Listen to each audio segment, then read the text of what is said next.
Make a muscle with your brain. You're not as broken as you are brave. All the things that fuck you up, knock them out and then come back to us.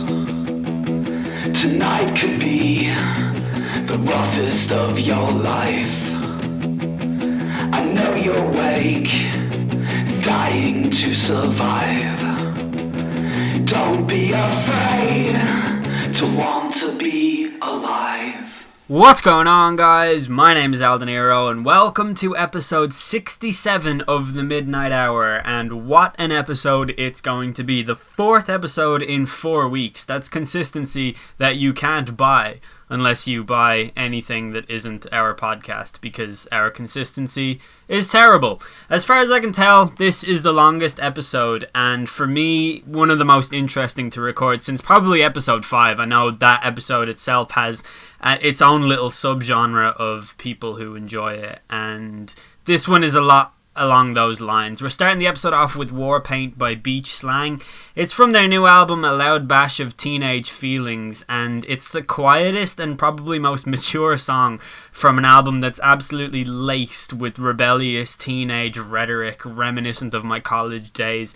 It's an album by a band who just like to bang things really loudly and shout, but they have filled the hole left by Japandroids not releasing an album in like 4 years or whatever it's been.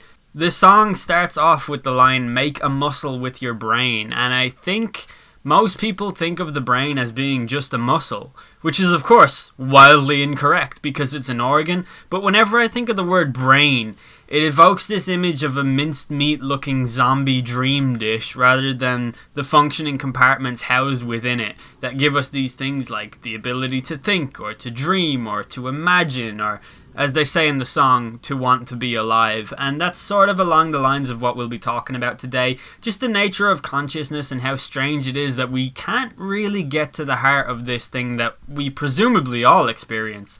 I myself experienced consciousness just earlier on today, much to the surprise of everyone around me, because I'm a robot who was created in a lab.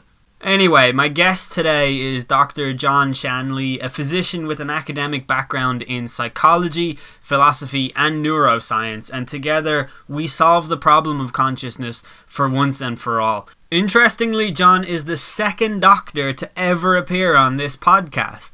Unless, of course, you require your doctors to have degrees and qualifications and all that medical mumbo-jumbo, in which case my role as Doctor of Thugonomics may have been overstated somehow.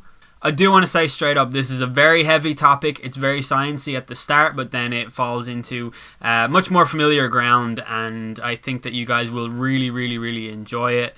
There's so many avenues that the conversation could have gone down, and a lot of stuff that we didn't get to talk about. So if you have any questions, anything you want us to discuss, or any input at all on what we have to say in this episode, we are going to do a follow-up episode as long as there is enough feedback. So you can leave your questions or discuss this episode at reddit.com/r/midnighthour. You can download it for free at soundcloud.com/midnighthourpodcast, or you can leave a comment in the comment section on YouTube. Everything will be linked everywhere. We also have a Twitter account, TMH Podcast, I think it is. That'll be in the description too, and my Twitter will also be in the description. So anyway, with the intro out of the way, enjoy the episode. Knock the pills out of your teeth. The way they're kissing you gives me the creeps. Make a fist and ditch your doubts. I know you'll die sometime, but it's not now. Tonight could be the roughest of your life. I know you're awake, down to survive. Don't be afraid to want to be alive. No power in the verse can stop me. Consciousness. You're going to solve that problem, I understand. Yes, Okay. yes. We're going to solve it together. Yeah, okay, yeah, excellent. I'm glad that we've agreed to do this. So, the problem of consciousness is something that, like, if you even just Google the problem of consciousness, you can find an endless stream of, like, TED Talks and all sorts of even other podcasts and things where they always introduce it as the problem of consciousness, and it's something similar to just the problem of, the universe and the fact that we don't know a whole lot about it. But consciousness is very interesting because it's something that I think it's fair to say we've all experienced at some point in our lives. But I think just like when I see it explained in really simple terms, just the fact that you fall asleep and you lose consciousness and then you wake up and then you're conscious again. It's like if we got a glimpse of the universe from afar, like each day, and then we're back on Earth each day. Like, you know what I mean? It's sort of a very strange thing in that we all are aware of it, and at the same time we just are sort of stuck with this this sort of age-old question about John Locke and his good buddy George Berkeley. Do you want to maybe talk about those two opposing viewpoints? Yeah, cool. I think before we get into maybe that, even just so we can the foundations of each. Yeah, or ensure that we're on the same page. Maybe just kind of go into like what is consciousness and just kind of as to what we mean by it, so that people can then follow our stream of thought. And that would make more sense. Yeah. Yeah. Cool. So yeah, did you want to talk about what you take consciousness to be? Yeah, this is again. I listened to another podcast about it, which there was a guy on it who had come up with something like 27 different definitions of the consciousness. To me, I guess it's just the awareness that you are that you are a thing. You know what I mean? Like, have you ever stared at yourself in a mirror for like a minute or like 2 minutes and just realized that that's you that you're looking at and had that real like fright in your stomach? That to me is like from a really young age I used to do that. Like, honestly, I think probably 6 years old or something. And it used to give me like a huge fright. So each time I would do it, I got like a sort of a buzz off of it. And then it would wear away eventually. So I'd have to wait like 2 months and then go, I'm going to go stare at myself in the mirror and realize that Get your hit of your face. Yeah, exactly. Yeah. I need my hit. Well, my hair is good today. But yeah, so like, from a really young age, I was aware that was there, but I was never able to put a name to it. And I think just having been from such a young age, been searching for that meaning of like what I am, or like how to get to grips with that, or relate that sensation to other people, I think I would just describe that as consciousness. It's just that sudden, like, innate knowledge that you are a thing. Like, that's what I sort of describe as consciousness. I don't know how far the market is, or... I mean, it's in the right realm, obviously. Definitely. So the way I think about it is, like, I'll just give a quote here by a guy who wrote a really good compendium of different essays on consciousness, David Chalmers, and he said, right now you have a movie playing in your mind. So everything you see, hear, everything that's basically available to your visual perception, auditory perception, to your conscious awareness, that it's basically like a movie. And the qualities of each of those elements determine your conscious experience. So it's like an amalgamation of multiple different things that exist in a way that's kind of very subjective and very oriented around you. It's as if kind of like if you imagine you're just like stuck in a jail cell at the moment and someone was showing you on a movie screen what you're seeing through your eyes. If they did it in a good enough way, you wouldn't be able to tell the difference. You know what I mean? Yeah. Like if they could, like, I don't know, move your body around, like virtual reality basically is kind of what I'm getting at. Like, if they did it sufficiently well, like, how do you tell the difference between an Oculus Rift and actually no Oculus Rift if it's sufficiently good? You know what I mean? So, like, the way we perceive the world is basically like a movie, except that it's very real and it's a very consistent movie. It doesn't make any weird blackouts at different times, although it depends how much you drink, I suppose. Yeah. But so like it's kind of like the movie that plays in your mind, and it's a subjective awareness of the world around you, and it's extraordinarily hard to describe for something that's so close to our fundamental Yeah, living. Like it's so weird. it really is. It's something that even as I was sort of describing to you what I perceived it to be, I was just not able to put my finger on Exactly. that one thing that I was trying to explain. It's as if it's so necessary for any description at all. You need to be able to get around something to describe it, but because consciousness is the be all end all, how can you get around it and talk about it objectively when it's the subjective be all end all? Yeah, Do you know what I mean? yeah, Like if someone said to you right now, can you define a particular sound in words? Like you could write the words down, but like the person reading those words doesn't really have the proper perception of that sound that you're trying to describe or whatever just by words. Like trying to be objective about perceptions and phenomena just doesn't really cut it, and that's why there's the subjective and the objective. yeah. It's interesting you say about words too, because there are so many words that to me like describe the thing that they're trying to do, like not quite onomatopoeia, but just like for example, this is a silly example, but you know the word naff. Yeah. I mean, that word is so ridiculous. Like the type of person that would use a word like naff, I'm just imagining like an old man with like his trousers tucked into his socks, and you know what I mean. Just Yeah. the word itself is such a ridiculously short and just Yes. needless word that Exactly. I immediately attribute that meaning to it. And yeah, like I mean, I can't even explain that because I can't. Like, it all comes back to the word Yeah. essentially. Yeah.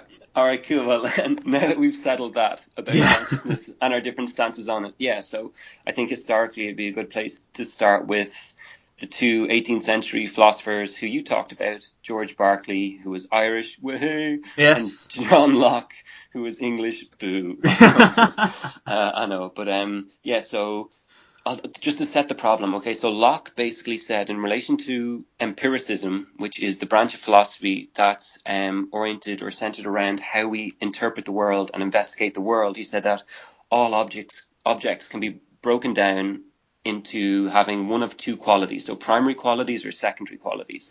He said that primary qualities are qualities that exist in the object itself. So, for instance, the table has a particular dimension, it has a particular weight, it's made of a particular type of wood, etc., etc. These sorts of things are objective. Like if two people measured it with the same ruler, they'd get the same length. Yeah. You know what I mean? Yeah. Whereas there's secondary qualities that are different from the primary qualities. And what these are ones that are dependent upon the person who is looking at it or who is perceiving it. So, for instance, the color it is. Like if it was a color brown, like that brown isn't in the object itself, but that kind of brown is created by our minds once the light is reflected from the table or desk and hits us in the eyes, and our brain creates this perception of brown. Or he'd also say things like, you know, if you're smelling chocolate, he's like, that smell of chocolate isn't in the object itself, but it's the perception that's created when certain things hit our nose or olfactory system that's sent to the brain then, and it creates this perception or this smell of chocolate. So they'd be secondary qualities as opposed to the primary ones. Yeah. But then George Berkeley came along and he said, well, if you think about it,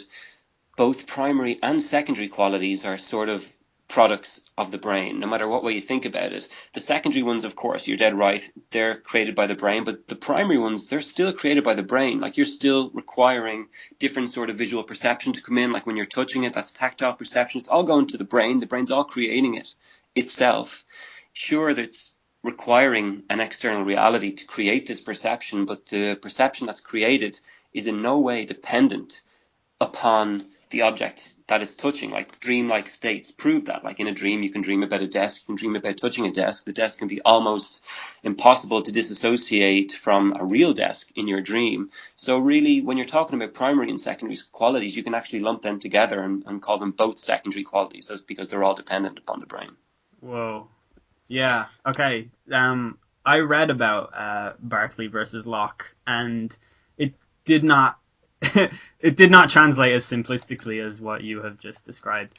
And I still don't know which side I sit on, to be honest, because as you were describing the primary and secondary qualities, I was like, yes, absolutely. Like you have things like just sounds that you hear, or emotions. I think is also a good one, like a good example of a secondary quality. And I don't know, because I've always had this. There's the whole concept of time as well as a like is that secondary or primary Is that has that ever been discussed in it? Because obviously time is the man-made, like amount of time we have, like seconds and minutes and things like that. Yeah. But it has been proven that like some people can experience time in different levels and it can relate different. Like, does that ever factor into it, or have I just waffled about something? No, yeah, totally. George Berkeley goes into it a fair bit, and he talks about kind of time and perception. Does time only exist because we perceive it, or do perceptions require time to exist independently in order for perceptions to exist in the first place? As in, is time an a priori concept that we have to accept in order to even begin to discuss ideas or perceptions, because it depends upon time to exist? Yeah. Yeah. Yeah, I mean, it's pretty heavy stuff. Yeah. I still can't really figure out, like, I think I'm quite cautious in my opinions, and I tend to sit on the fence until I've absorbed enough information that I can competently say I'm on this side or this side. And I'm veering more towards Locke because I just think it's safer. From a certain point of view, it makes more sense to me in my head, and it also feels more comforting, I think, to perceive consciousness on that level, because you're assuming that it's slightly more of a level playing field and less sort of, not quite chaotic, but it's less ambiguous, I guess. Yeah. No, if that makes sense. Yeah, no, I totally get you, and it sort of also makes sense when you think about it, like science aims to describe an objective reality that seems to be extraordinarily consistent day in, day out. Like, if you do an experiment one way and you repeat it the next day, you get the exact same result if you counter for all the variables sufficiently. So, like, intuitively, I think Locke's position makes perfect intuitive sense. But I think if you delve deeper and realize that, okay, these things are happening, there's consistency, there does seem to be an intuitive difference between height and weight and smell and taste, which seem to be kind of different, more subjective versus objective. But still, I think at the end of the day, if you're like measuring something in terms of height, for example, it's still only as real as your brain is telling you. And just because you can repeat it again and again and you get the same result, maybe that just means whatever it is you're tapping into is just a more consistent in its subjective nature. In the subjective nature it creates, it's just very consistent, whatever quality that is. But it's a difference in degree and not a difference in kind. Primary and secondary qualities, I'd argue, are only a difference in degree, in that they seem to be more objective, they're more reproducible, but still they require the brain to exist. They still only exist insofar as the brain creates them. Yeah, it's I'd still go towards Locke, but I think this is just a door that I've opened right now in my brain. Like, there's a whole lot of I need to fill that hole with a lot of information before I can comfortably say. So for now, I guess I'll just, whatever the Irish guy is, I'm on his. No, I do think that I veer more towards Locke's, just because I don't think I have the information available to comfortably. Yeah. But then I suppose you'd have to be able to justify, like, do you know the brain in a vat hypothesis? No. So the brain in a vat hypothesis states that every single person on the planet could just be a brain in a vat that's been stimulated sufficiently and in the correct way to create each person's own world. Oh, I've read about this on Wikipedia. Yeah. That ties in. Well, I mean, it's on the same. You know, when you're up at 2 a.m. and you're clicking Wikipedia links, going from one thing to the next. I think the thing that I stopped on during this particular run of clicking links was the how do I know if I wake up having dreamt that I was a butterfly? Yeah. How do I know that I'm not a butterfly dreaming that I'm a man? Yeah. And this was when I was going through like a huge binge of sort of artificial intelligence or the whole concept of a simulated reality. And I do recall the brain in a vat thing, and I always liken it to the movie The Matrix when Neo wakes up and crawls out of the like thing, that the cocoon thing that he's imprisoned in or whatever it is. And so how does that tie into Locke? You have to justify that. How do you know that you're not? Okay. Well, it's just that I think if you're going to say that, okay, so I think there are primary qualities, I think there are secondary qualities, and I think they are objectively separate. If you were just a brain in a vat, then technically they wouldn't be different qualities at all, because they'd all be created simply by electrochemical stimulation of the brain in different areas. Yeah, I have actually heard. Well, I've sort of read variations of that before, and Yeah. I see. I have been a person who has been sort of not a firm believer in, but definitely would be willing to entertain the possibility of us actually being in a simulation. And so, whenever that topic comes up, obviously I do not have the intellectual capabilities to argue the point. Oh God, yeah. No, I am it's infinitely ridiculous. fascinated by the fact that so many like really highly educated and competent people have said like it's a possibility and it's not one that we can discount. And I don't know, that sort of excites me in a weird way, if you know what I mean. Yeah. I think maybe like are there varying levels of like not consciousness but varying levels with which people maybe perceive or even explore consciousness? So, because like I find myself every now and then like on a sleepless night, I'll be sort of just thinking and even getting a slight bit of anxiety about the fact that I exist. And I guess it's more existentialism actually than consciousness. Yeah. Um, But if yeah, no, if the yeah. two things tie in any way, I don't know. But that the whole topic of consciousness, and the more I read about it, the more I sort of got this innate desire to find out what I am. Do you know what I mean? Yeah.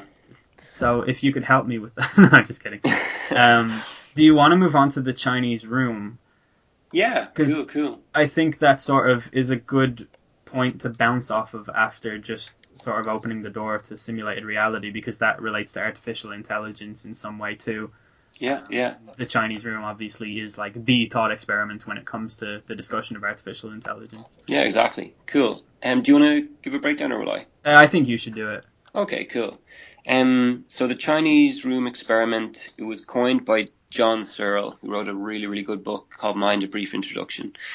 So he This was in the created, 1980s as well. yeah, and basically what he was trying to show was that in principle, computers can't be conscious. So the thought experiment goes like this. He said, imagine there's a person locked in a room, and in this room there is a rule book, and this rule book is all in Chinese, and the rule book basically goes with an if and a then sequence. So basically it says, if this symbol comes into the room, then you send this symbol out of the room. So lo and behold, these symbols come into the room, the person in the room with the rule book looks up the rule book, checks the symbols that are there, and then according to the rule book they follow it, and then they send out symbols that coincide with what the rule book states should happen. So little does this person know that the symbols that are coming in are actually questions in Chinese, and the symbols they're putting out are actually answers in Chinese. And these questions and answers, they make perfect sense when coined together. But the person in the room can't speak a word of Chinese, and they don't know what they're doing. They're just following a rule book.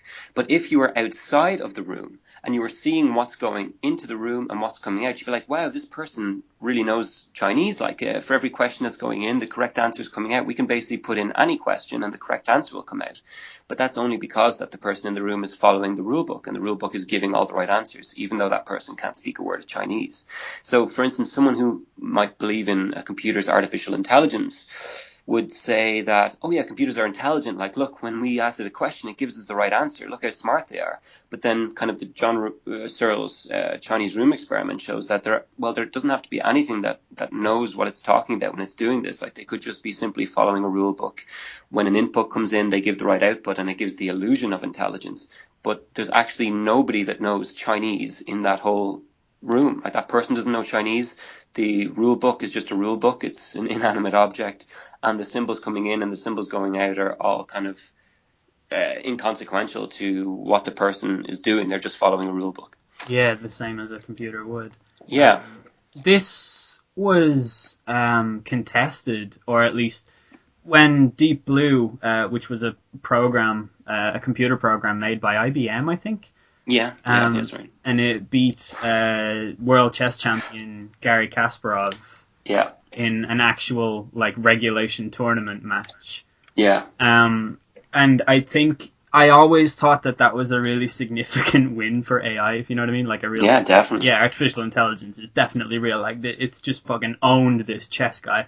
But I think the Chinese room really sort of brought me back to reality and just made me think that this is not a computer that is like intuitively playing chess. It's just a thing that's been programmed to know exactly what move to make when the time comes. Yeah, yeah. So yeah, I still sort of feel I can't I said this to you just before we started recording, but I'm just not able to articulate my argument against the Chinese room. Yeah.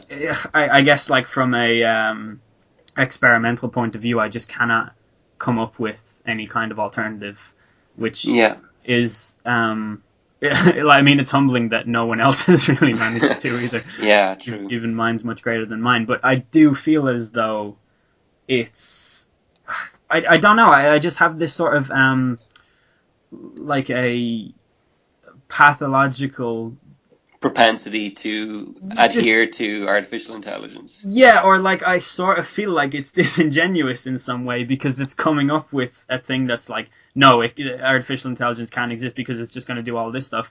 I just feel like it doesn't account for potential, I don't know, advances in certain things. Like I've seen that they're doing like all these, what do you call it, experiments with like nanotechnology and bio nanotechnology and Yeah, yeah. by 30 years from now they will have certain like devices and things like that can cure certain diseases that we have now, Yeah. and I just don't know that at some point within the next, because of the advancement of technology and how quickly we all move, I just couldn't rule out the possibility of all of these advancements at once being combined into one thing to form an artificial intelligence. It just I just can't rule it out. I've probably seen too many science fiction movies or whatever. Yeah, yeah, yeah. What do you think about it? Yeah, I guess it boils down to the question. So, for instance, an artificial intelligence proponent looking at a computer spitting out Chinese answers to Chinese questions would be like, look, it's smart, it knows Chinese. So I guess like that's it. The artificial intelligence proponent would be like, it knows Chinese. Of course it knows it. Look, it's giving out answers to questions. When we give them to them, they're intelligent answers and they're consistently intelligent answers. Therefore, it knows Chinese. And I think the Chinese room thought experiment basically goes, okay, well, here's the thought experiment. Which part of this mechanism knows Chinese? It can't be the person in the room. That person doesn't speak Chinese.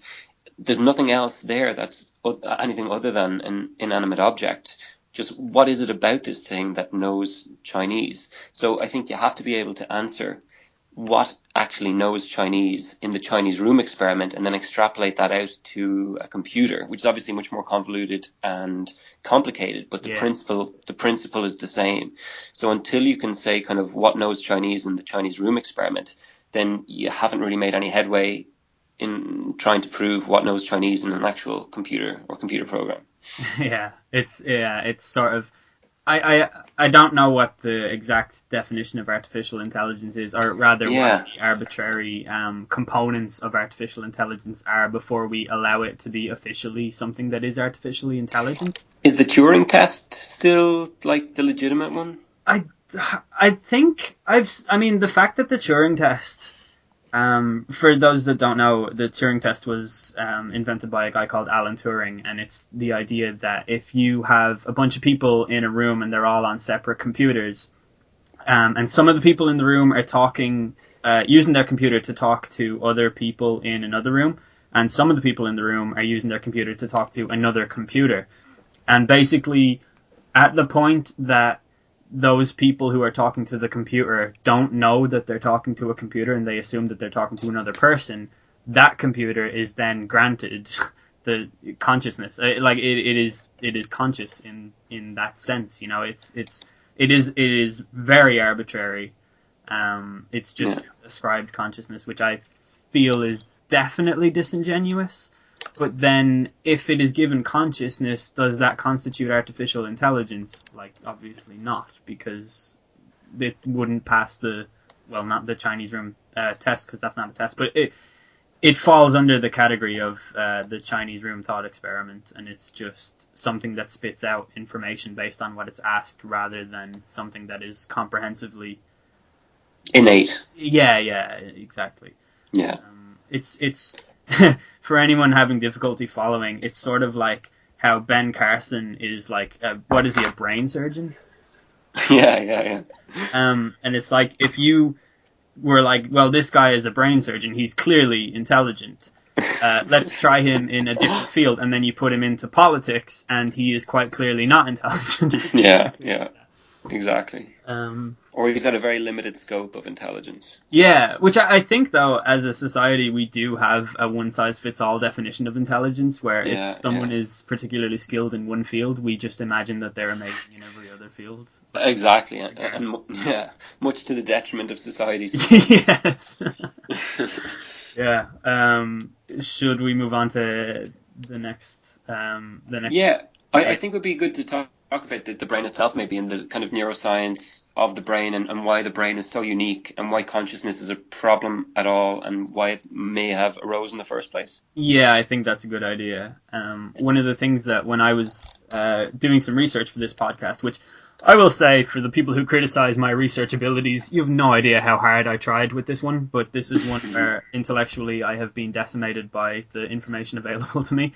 Yeah, But I saw a guy talking about the unique bond between like the brain itself, like chemically and neurally speaking, and the mind that it's powering, and how they're coupled in such a different way to like any other, coupling within even within humans. Like yeah. it's Yeah, it's just really really fascinating that there's so much going on there. I mean, the fact that you can imagine anything, like sometimes thinking about that too much will just blow my mind, and I need to just sit down for a couple of minutes.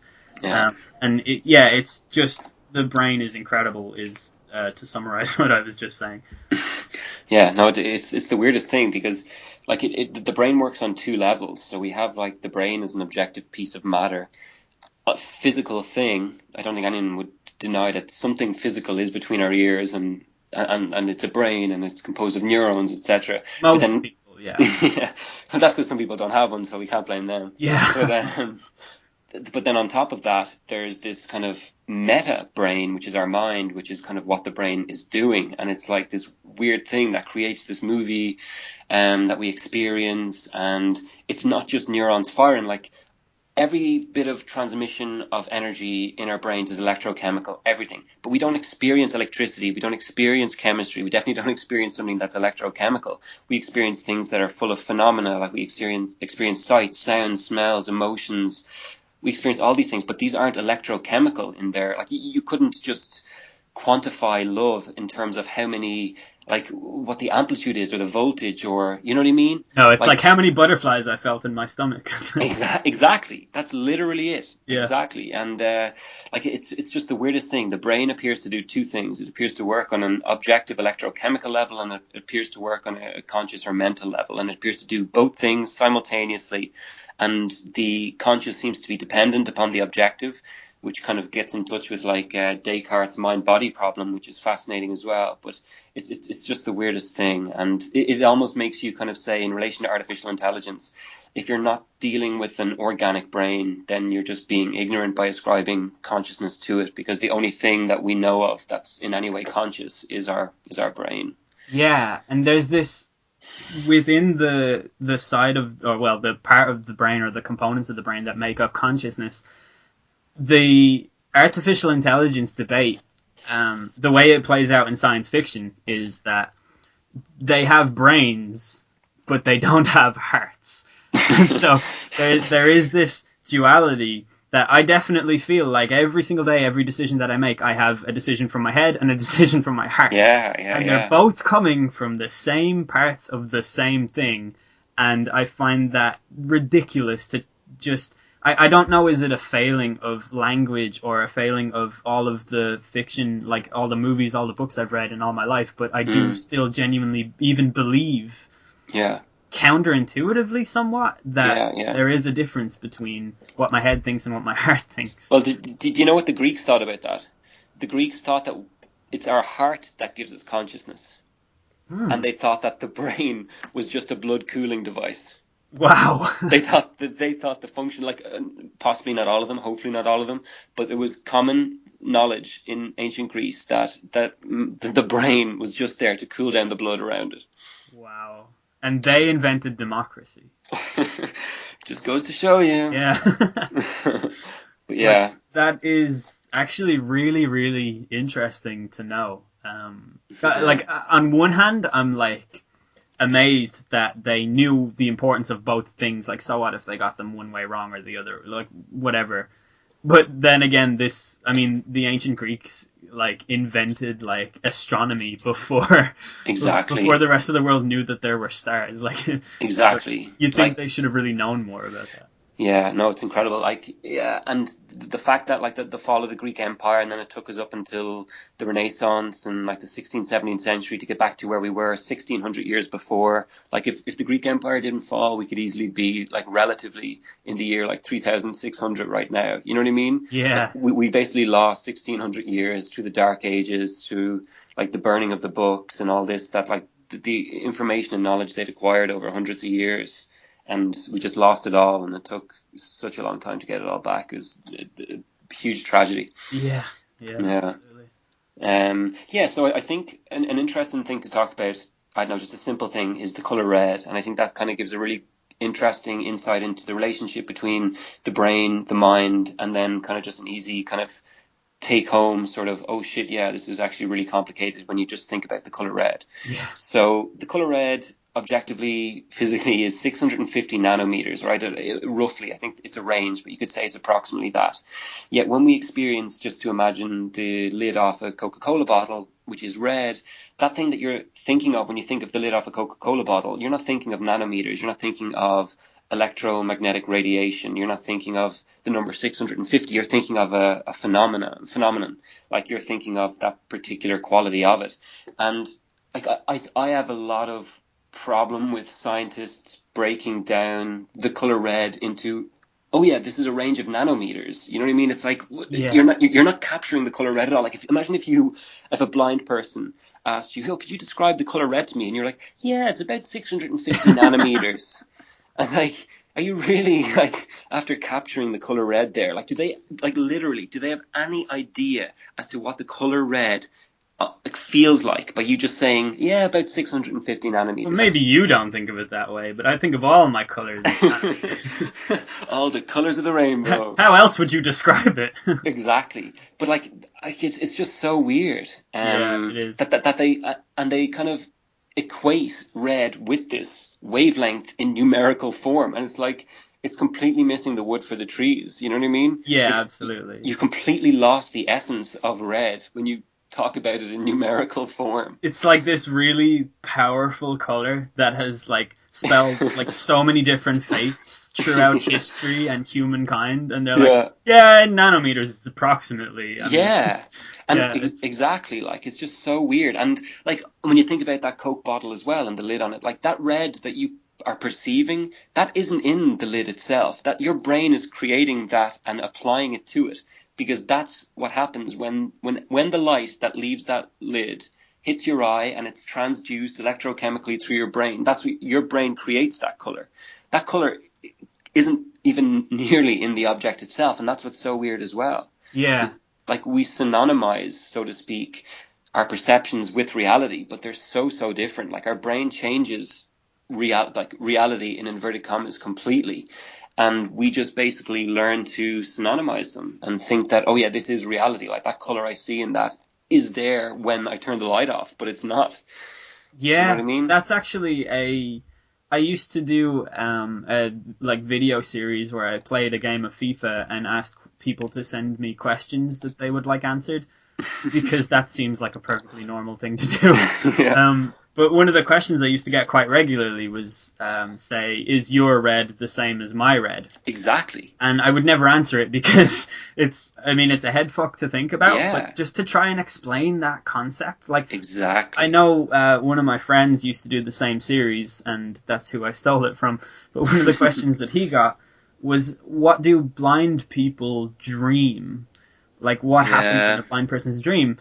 And he described it, like, to his credit, in a very understandable way, at least to me, in the sense that, like, a blind person, while they can't see, they still have, like, more or less the same experiences that we do. Like, emotionally, like, they hear things. So their dreams are just those memories, those feelings being pulled apart, and whatever happens in the subconscious. And that's what it is. They just don't see it. But, I mean, blind people still presumably see something, or at least visualize something on some level. I guess that's probably something that we'll never know. But even on the discussion of the color red, there's a disease, a very, very, very rare condition, where some people are born blind, and then over many, many years, they actually develop sight for the first time. Wow, yeah, I didn't know that. So these people have a really, really high depression and suicide rate because they've spent their whole life coming up with their own visualizations of things, like, for example, like a bird in the sky. And they're told, like, yeah, birds are in the sky, they fly around, whatever. They're white, however you would even describe the color white to a blind person. And when they develop the ability to see, they're so confused by the fact that the bird in the sky is far away, and then there could be another bird in front that's closer. Like, they cannot understand that concept. That further away. And the same way you could give a blind person, like, a cube or a sphere. They can't tell the difference between the two, because why would you be able to? Even if you have a full understanding of what each of them are, if you've never been able to visualize them, then you cannot differentiate. That Cuban sphere was actually a philosophical dilemma back in the day. Did you ever hear the Molyneux problem? I think I've seen it in the tabs on Wikipedia. I don't know if I've ever actually read it or not. Yeah, it's really interesting. So basically the Molyneux problem goes like this. They say, imagine someone was blind and you gave them a square and a sphere, and using their touch, they were able to differentiate, obviously, because the square would be pointy, for instance, it would have sides, multiple sides, the sphere would be smooth or whatever, it would be uniform. And they said, okay, now imagine if that blind person was just automatically given sight, and then without touching the objects, just by looking at them, would they now be able to tell them apart? Yeah, and the answer is, I think we definitively know that the answer is now no. Do you think, yeah? Yeah, well, I think it has been studied with the people who have the condition that I previously mentioned, which I should have looked up the name of, but I didn't think I'd be talking about it. I heard about this about 2 years ago. But it like blew my mind when I was reading it, and as far as I know, they have done that test, and those people were not able to. Okay, And even when they're able to touch it, they still can't. Okay. Because if you're blind and you're told what everything is and you've never seen anything before in your life, if you just rub your hands along the sphere and you feel that it's curved, you would think intuitively that implies that it's a sphere. But if you have never seen, or, like, you've never correlated touch with sight before. So can you really even differentiate? Like, how can you just know that? It's really weird. It's really weird. Yeah, there's another thing that I think relates to the topic of the color red, but just the idea that the stuff that we see in English-speaking countries, our ability to perceive colors is quite weak compared to other cultures. Like in Russia, they have 14 different names for the word, or for the color blue. Like, there's 14 different shades, and each of them has a term ascribed to it. So we have, like, sky blue, navy, and blue, I guess. Baby blue or whatever. Light blue. Whereas in Russia they have 14 of those. So, like, a Russian person in a paint shop is at a distinct advantage there. But that in itself is crazy. Like, because you would be able to perceive it differently if it were given a name at a young enough age, and you looked at it and you were able to differentiate the tiny shades of difference between the two colors. And similarly, in Japan, they have the opposite problem, where blue and green historically were sort of the same color in Japan. And I have been told, I don't know if this is 100% true, but in most regions of Japan, the traffic lights are actually blue instead of green, because those colors are widely linked together and just given the same name. Okay, that's actually really interesting, because I think in two languages, I think in Gaeilge Irish, And in ancient Greek, I think the color blue was very underrepresented. I don't think blue was talked about nearly as much as we either talk about it now or as we'd assume they talk about it. I don't think Irish, like, you know, the way like an African person would be fiar, was it fiar? What's blue in Irish? Durham. Gurram, yeah, it was fiar Gurram, I think, was like an African. I think you're right, yeah.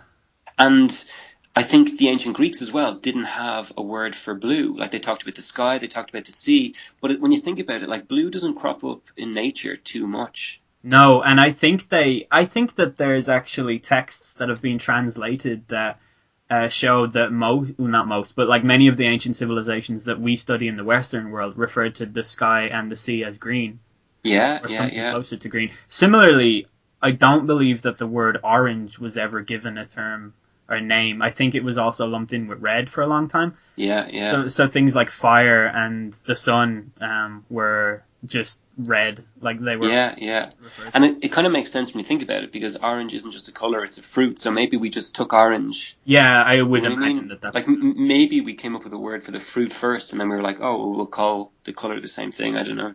I think that makes sense, because I had this argument with one of my friends in college about the color orange, and he was like, I don't know how this conversation started, but this was the question. What came first? The name or the color? Like the word orange or the color orange? And Yeah. I was like, in my really arrogant, argumentative state as a teenager, I was raised with Limp Bizkit. What do you expect? I was just like, look, man, for fuck's sake, all right? The Grand Canyon has existed for I don't know how many hundreds of thousands of years. When the sunlight shines over that as it's going down, what color is it? And he was like, yeah, it's orange. But that word wasn't invented then, so they couldn't. And I was like, you're actually an idiot. Like, I cannot believe that you're arguing this. And Okay, yeah. now I'm like, he was probably right, though. Except, why would the word have been invented if not to describe a pre-existing color? Yeah, for sure. But I Yeah. think if you don't have, I mean, as proven by the fact that the Russians dominate us in the field of the color blue, Yeah. I just, And many more things, especially sport-wise. yeah, that's true. And they also have a good, strong leader that we're lacking. Enda Kenny could take him any day. I would pay lots of money to see that happen. But yeah, it's a strange concept to actually have argued about, because my perspective of it was so strongly in the you're an idiot category. Yeah, yeah. And then the more I've learned, like, just the color red and its effect on consciousness, or rather how it relates to consciousness, is just a really crazy thing to actually think about. Yeah, Especially when you bring it back to what the scientific definition of red is. It's actually Exactly. appalling. Yeah, no, exactly. And like, imagine if aliens came down and like, it's kind of equivalent to the blind person, and they didn't have certain senses we had or whatever, and we were trying to describe certain, like, imagine trying to describe Beethoven's Fifth Symphony in terms of amplitude, decibels. Yeah. You know what I mean? It's like you've literally completely missed the entire point. Yeah, I've always leaned like way more so on the philosophical slash like I guess like artistic and poetic sort of definitions of things. Yeah, yeah, yeah. They're so much more powerful to me than scientific. And obviously, Yeah. when it comes to like the color red, that's a given. I think most people would agree with me on that. But I don't know. Do you remember like years and years ago there was an advert for Dell computers? I think it was for Dell. But there was a song in it that started with like "I am green today." I don't know if you've ever heard that song. But Don't remember.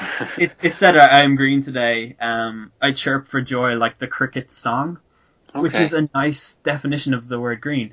And it went through all the colors and gave a definition to them. But for the color red, it said loud and messy like finger paint on walls, which I just think is a very, very nice, because red is Yeah. a bold color. Yeah, Like, it's really bold. It's like a statement. It's a powerful color. Yeah. Like, it has connotations associated with it. Like, Yeah, yeah, yeah.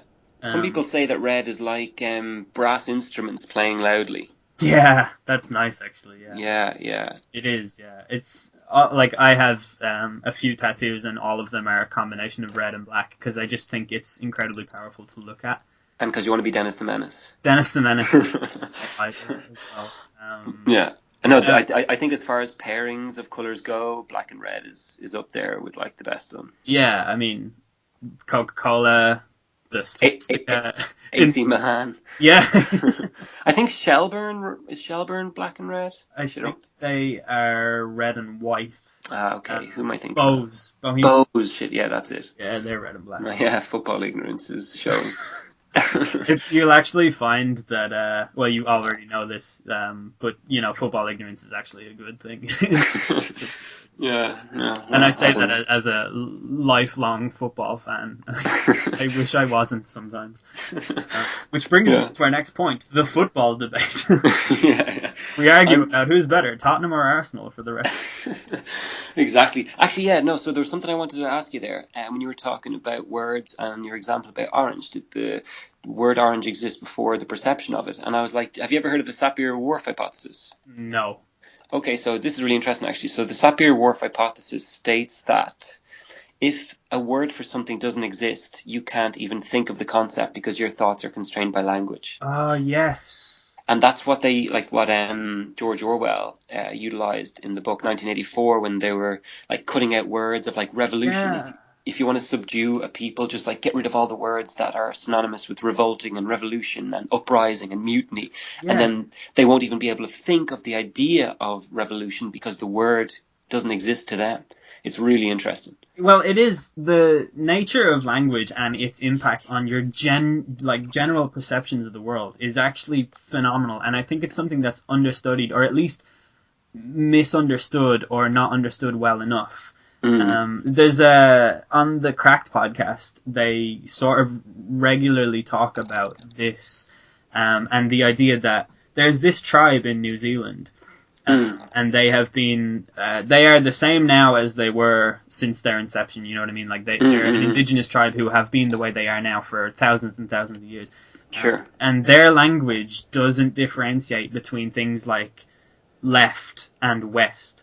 So their directional sensibilities are the best in the world out of any like collective group of people because their language benefits them like when it comes to actually perceiving distances and directions and stuff like that. So they don't get lost or they'll never not be able to find their way somewhere because their language has helped them to perceive direction. That's so cool.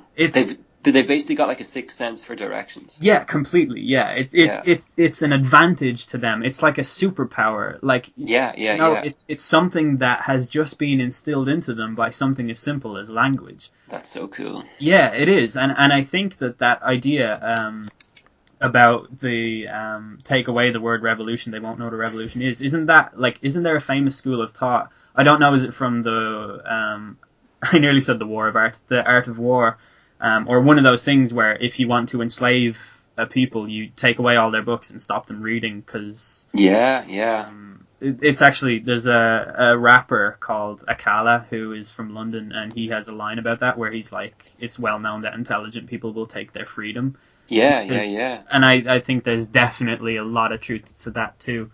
No, sorry, you go on. I was going to say, like, the biggest... intellectual revolution in modern history, like the Enlightenment, their mantra was saper aude, which means dare to know. So like it coincided with people questioning everything and intellectual honesty and integrity and just questioning everything they came across. Like nothing was beyond question, nothing was beyond scrutiny, and that just paved the way for enormous advancements in academic avenues and intellectual avenues. So I think like that completely makes sense, what you're saying about there in the Art of War, and the fact that if you want to subdue a people, just don't let them learn, don't let them acquire knowledge, and just basically turn them into lemmings and they'll do what you want. I actually think this is a great gateway into the discussion about hallucinogenic drugs. Yeah. Because the legality of hallucinogenic drugs in ultimately the Western world, because of the way that they were treated by the American government, has been decided by this sort of, I mean, to just put my conspiracy theorist hat on for a moment, the whole like Woodstock movement and the hippie movement and that whole counterculture from American history was pretty much put on lockdown by the conservatives when they were like, well, these drugs are making people act this way, so we're going to make them all illegal. There's going to be no studying done with these drugs. No one is allowed to grow these plants in their homes.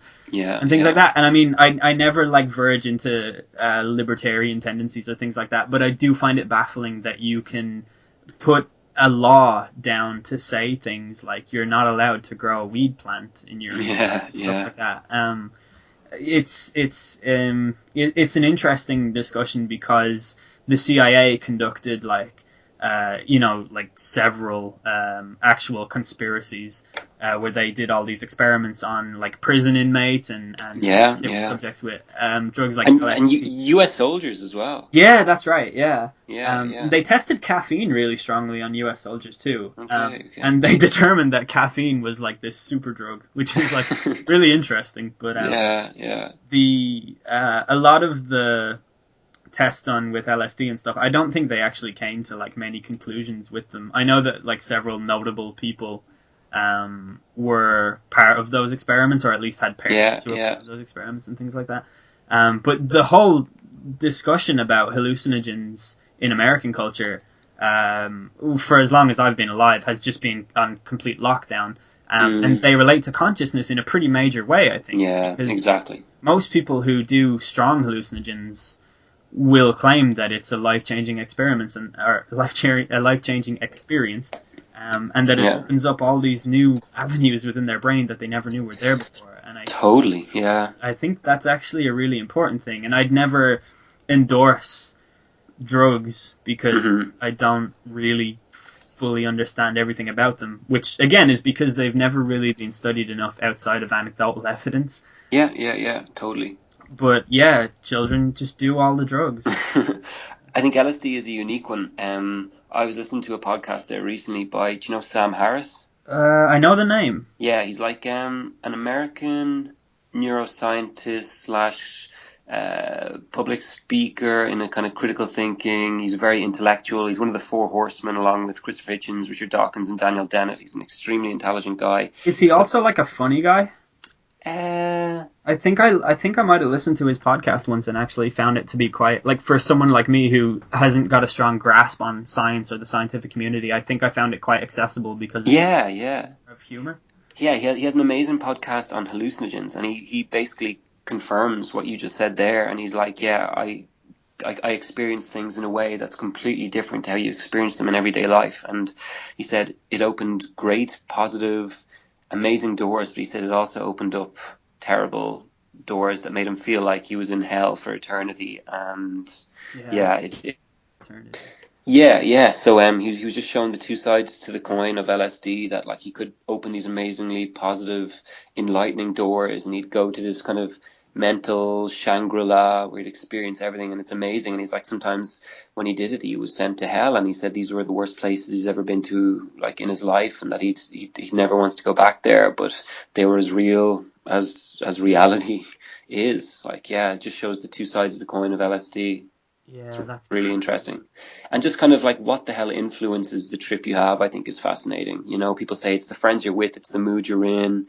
Like, maybe it's the quality of the drug or the purity of the drug. Like, who knows? I don't know. It seems to be a fairly common school of thought amongst people involved in that kind of culture that a lot of bad trips are the result of like just inner anxiety that you're feeling at the time, or bad thoughts. And when you ingest a substance like that and you have a bad thought, it's very difficult to get out of it because you know that you're about to be taken hold of by something really strong. So when you immediately go into a bad thought and you're going into that zone, it's very, very difficult to keep it intact, which is the one thing that kind of scares me off hallucinogens. But there is a drug called dimethyltryptamine. I'm not sure if you've ever heard of it. It's referred to as DMT by the kids. No, I don't know. It's the most powerful hallucinogen in the world. And it's referred to as the spirit molecule, or some people refer to it as the third eye, because people who take it say it takes you to another dimension. And it's immensely powerful. Like, this is a drug that the people who take it are never the same again. Like, it's completely non-addictive. It's in every single substance on Earth. Every plant. You could grow DMT grass if you wanted. Yeah. But it relates in this really interesting way to energy. There's a documentary on it called The Spirit Molecule, which I'd recommend people checking out if you've any interest at all in this kind of thing. But there's DMT inside of everybody.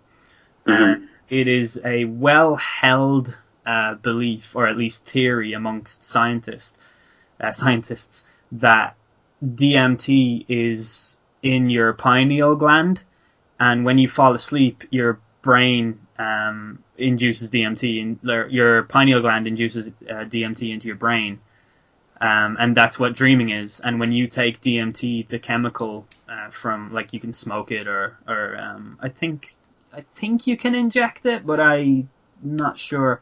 But either way, when you do, it's supposed to be like a really, really raw and authentic dream experience where it's actually I think it's your conscious mind that experiences it.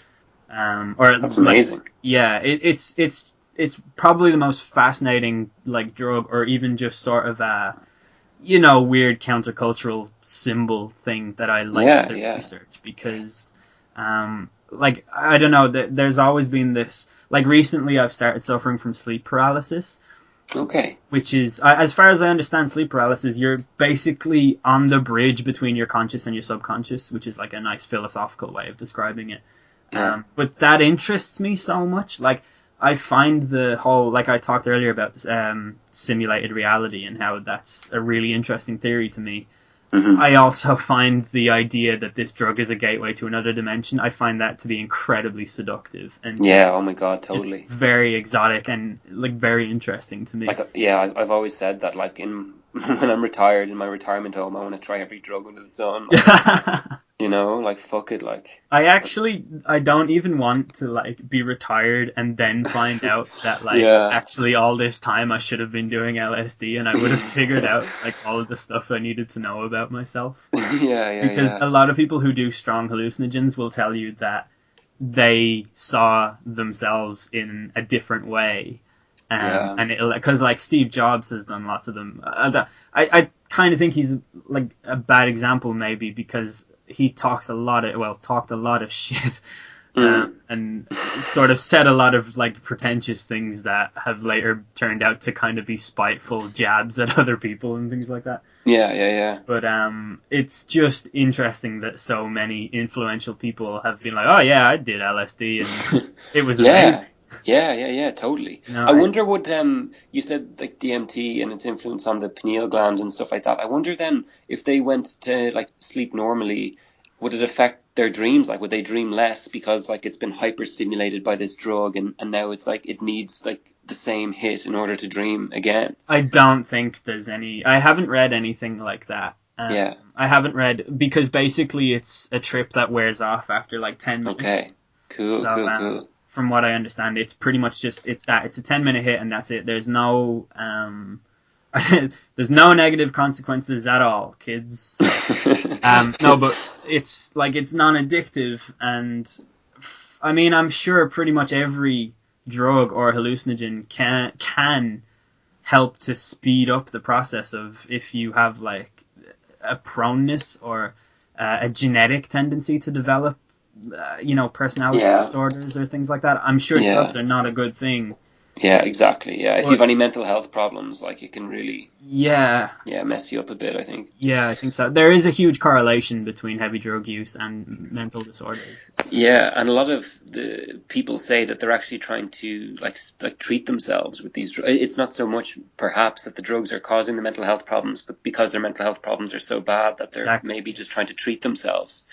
Yeah, there's, like, a very, very small percentage of people who do heroin actually become addicted to it. Okay. It's like, I'm pretty sure it's under 30% of people who actually try heroin. Yeah. Okay.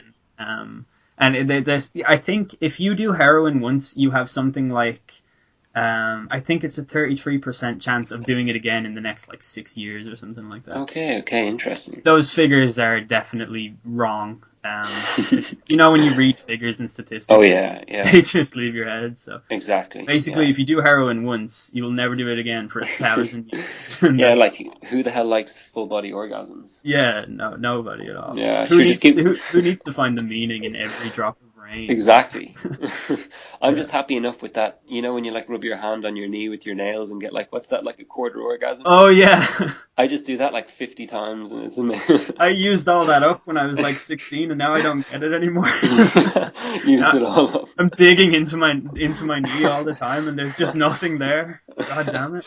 Yeah, shit. That's terrible. Sure, I get like my fix every day. I just make sure I don't do it too much. Yeah, see, you're one of the lucky ones. Yeah, yeah. I'm in that 13%. Like, yeah, remember people in primary school used to just come up to you and just do it, like... Yeah, that was really weird when you think about it. Yeah, it's like, let me give you an orgasm. You don't even have to say yes. Can you imagine that happening now? Fucking No, I kids, can't. kids would be expelled. Yeah, that's true. They definitely would. Although nowadays, Yeah, liberals running the world, that's I probably know. encouraged. Right, yeah. Now they're teaching sex to our kids and stuff. Yeah, it took me 22 years to find out a stork wasn't going to drop something down my chimney. Yeah. I feel we have veered sufficiently off topic. We have. I don't know, was there more to be said about hallucinogens? Yeah. Because they do relate to consciousness in a strong way, and they do Definitely. change the way you perceive yourself, and your outward like understanding of the world around you can change, and I think that that's something that's incredibly powerful and something that we should be giving a little bit more scientific credence to, because the drugs system in America is the war on drugs is so futile. yeah, it's a farce. It's a farce. Yeah, it's not like it makes you wonder though, like what the incentive is to keep doing it, like because it must be more expensive than it is than the money it generates. See, that's the thing. Like, I think each culture, or each subculture rather would be a better term. They all develop their own sort of like hive-minded opinion of certain things. Like, I know a lot of stoners. Like, stoner culture is a culture I'm very, very familiar with, and they'll all tell you things about how like it's ridiculous that alcohol is legal and weed isn't, and it's the government, and they just don't want you thinking on the same level as other people. Like, weed heightens all your senses, it makes you better at everything, blah blah blah. Like, that's what stoners tend to believe, like, not as oppressive and like scale what I've just said, but that is a general consensus amongst stoners. Whereas in reality, like, there's lots of sort of racial connotations and different things like that as to why it was illegal rather for so long. Mm-hmm. With other drugs, like, I don't know how to put this in a really like obvious way, but I work in a bank, and you would imagine that a bank would have all of these incredible like safety features and lockdown procedures and all stuff like that. And for the most part, like, it's very on point. All of the procedures are easy to follow. But in a lot of ways, like, there's idiots who work in the bank too. And there's idiots who make mistakes who work in banks. Like, you realize that everywhere you go, that in every job you have, that, like, not everyone who does that job is at the standard that you would imagine a person. Yeah, totally. And that is no different. In fact, I would argue that it is especially true of high-ranking government officials. Oh my god, especially. Because they're so far removed from reality. They have, like, assistants who do everything for them. They don't actually have the time to study things that are important to them, or should be important to them, because they have so much, like, paperwork and admin and delegation and all things like that. Yeah. So I honestly just think that they never addressed it, because they have other things, and not even like particularly well-meaning things to do. It's like they just have, like, that's the nature of government, you know. They get a budget, they're only allowed to allocate it in certain regions. And they don't even have to adhere to, like, their promises and their manifesto. Yeah, completely, yeah. That, like, I think that the fact that it's a re-election every 4 years, so all they have to worry about is 4 years down the line, not 40 years down the line, so they make no good long-term decisions, because all they're worried about is re-election. Like that isn't conducive to a good society, this whole 4-year re-election thing. I actually thought of, like, imagine this was imposed, that any kind of party that creates a manifesto, you'd measure it in terms of what percentage of it they adhere to, and if they don't adhere to a sufficient percentage, then it's a hung government and they're taken out and there's a re-election. Yeah, like, I mean, I don't know why that isn't already a thing. Exactly. Because so many, like, government officials and like they do get elected off the back of false promises. Oh, completely. Things like that. So And there's no recourse for the person who actually voted them in based on those promises, which weren't false promises at the time, but they Yeah. turned out to be. There's no recourse to actually hold them accountable. And that's like absolutely, like that's the reason they were voted in, was because of those. yeah, exactly. And then Like, they don't uphold them. It's just ridiculous. that's the thing. Like, you could have a guy in America right now who says, "All right, look, vote for me, and all of the drugs will be legal." Yeah. Or rather, like realistically, all right, all the drugs will be decriminalized, much like Yeah, the Portuguese legal system. Yeah, yeah. And then that guy gets into power, and that is just not fucking happening. Like, Exactly. he's never going to be able to make that happen. Yeah, So it's, but there's no even true incentive to making it happen, because there's no responsibility or recourse if he doesn't. Do you Yeah. know what I mean? Yeah, yeah. Like, sure, the people will be upset, but then he just throws them a few tax cuts and yeah. a Well, few I things tried. there. Yeah, and just like, oh yeah, throw the seals a few fish and watch them like clap their fucking flippers or whatever. Yeah, completely. Yeah. You know what I mean? Like, it's just terrible. But I really despise both the 4-year re-election, because there's no long-term planning, and the fact that they don't have to adhere to their manifesto to any degree. Like, they could literally just like burn it to shreds and then just fucking leave it at that. And sure, we'll do what we want to do now. And there's no recourse for the voter. Yeah, like short-term planning, and this is like the last I'll say on it because we should probably move back to the topic. Yeah. But short-term planning,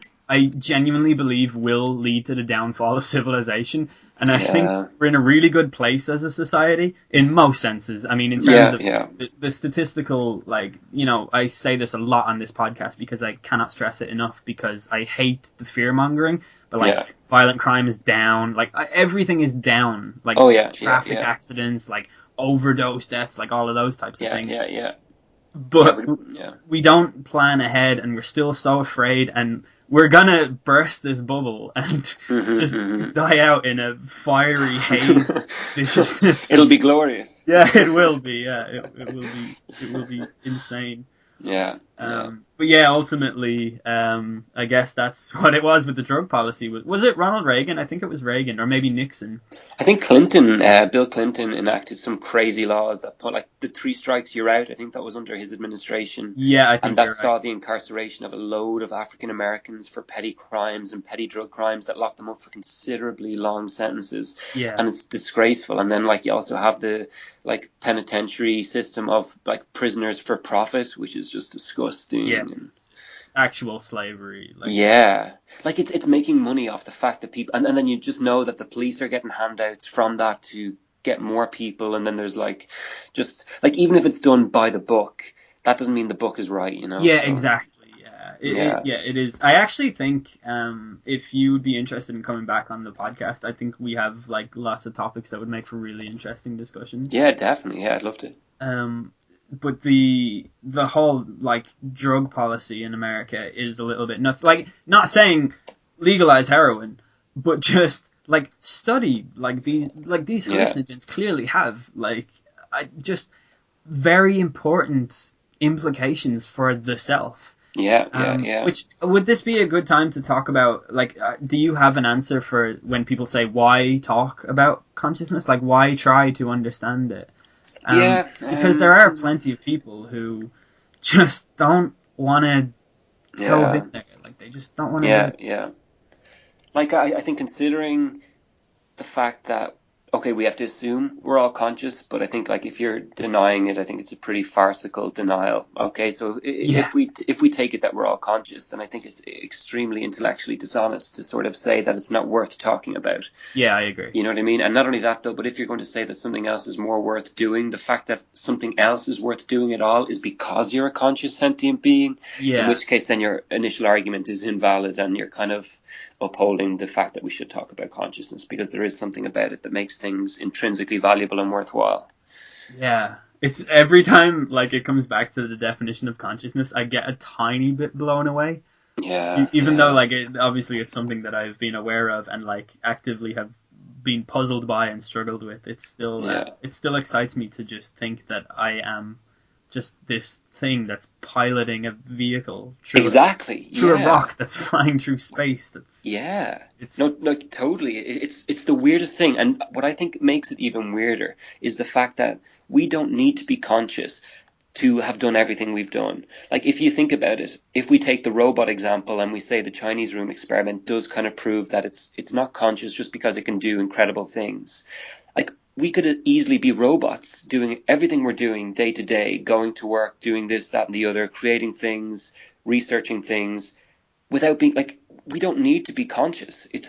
It's weird. It's Even really we can do a lot when we're not conscious. Like exactly. we can sleepwalk. Yeah. But even those times you zone out and you're driving and you've no recollection of the last 30 seconds of what you've done. You weren't Yes. conscious, but you know what I mean? Yes. Like, you don't need to be conscious to do complex tasks. The fact that we're conscious at all, I think the only argument for something that's supernatural, and I say this as a devout atheist, pluralist, or whatever, is consciousness. I think it's something that science just can't tap into because it's in a different ontological realm. Science deals with the objective and the reproducible, and consciousness deals with something that's subjective, a different ontological reality. And I think that it's just the weirdest thing that we're conscious at all, and I think it's almost quasi-supernatural. Yeah, I agree. And it's the reason why I can never just like properly say like, all right, religion is bullshit. Is because like how can you if we are now, the fact that we exist at all, I mean, even like evolutionarily speaking, the fact that we have arrived at this point, being as conscious and sentient as we are, like, I know you've literally just said that you're an atheist, but like, I just cannot deny people the ability to be like, yeah, absolutely, this was made by a thing or whatever. Yeah, but like, as I say, like, even if I'm saying I'm an atheist, that's only through my experience. Yeah, for sure. Atheist. Yeah, and I know you meant it that way too, which is why I wouldn't have I wouldn't have bridged into it after you saying you're an atheist and me saying, well, listen here. Yeah. But it's just I can't really. It's just a mind equals blown type. Yeah, deal. totally. Yeah, no, it's just so weird. So, do you want to talk about solipsism a little bit? Yeah, okay. I think this is just to say about solipsism is the idea that you are the only thing that actually exists. Yeah. And again, when I was 6 years old, I had this thought to myself, like, and I can remember also just, what if I'm the only, like, what if they don't exist at all? Like, what if they're, like, the Force ghosts in Star Wars? Like, what if everybody else is just one of those? Which I think is a really, like, sort of powerful feeling to be having as such a young child. But I do remember being, like, having an actual, like miniature moment of existentialism or existential dread, just not being able to quite put my finger on what that was either. Totally. I think I had what we can take away from this podcast is I had a weird childhood. Very in touch with the self. But solipsism is something that has always fascinated me too. Like, I've always felt like it would be crazy to be solipsistic, but I also feel like I've had my foot in that door before, so I do understand what it would be like to some degree. Yeah, like, intuitively, when we go about our daily activities, we see other people also going about their daily activities. So we just infer that these are also conscious people like ourselves, but like, they could be automatons, you know what I mean? This could be like kind of a big ruse, you know what I mean? A la the Truman Show, where we're the only person in our own world, and these are like just robots, or, you know what I mean? Like, there's no way yet to determine if somebody's conscious. Like, we can determine they have a brain and the brain is doing stuff in the same way that a computer processor is doing stuff, but we've no way of actually knowing whether that is imbuing them with consciousness. And that's just sort of a weird, like, it's such a leap of faith to be like, oh yeah, I'm going to assume you're just conscious just like me. Yeah, and they have had every few years somebody commits a crime and solipsism is their defense, and they get put into like a mental health institution instead of a prison.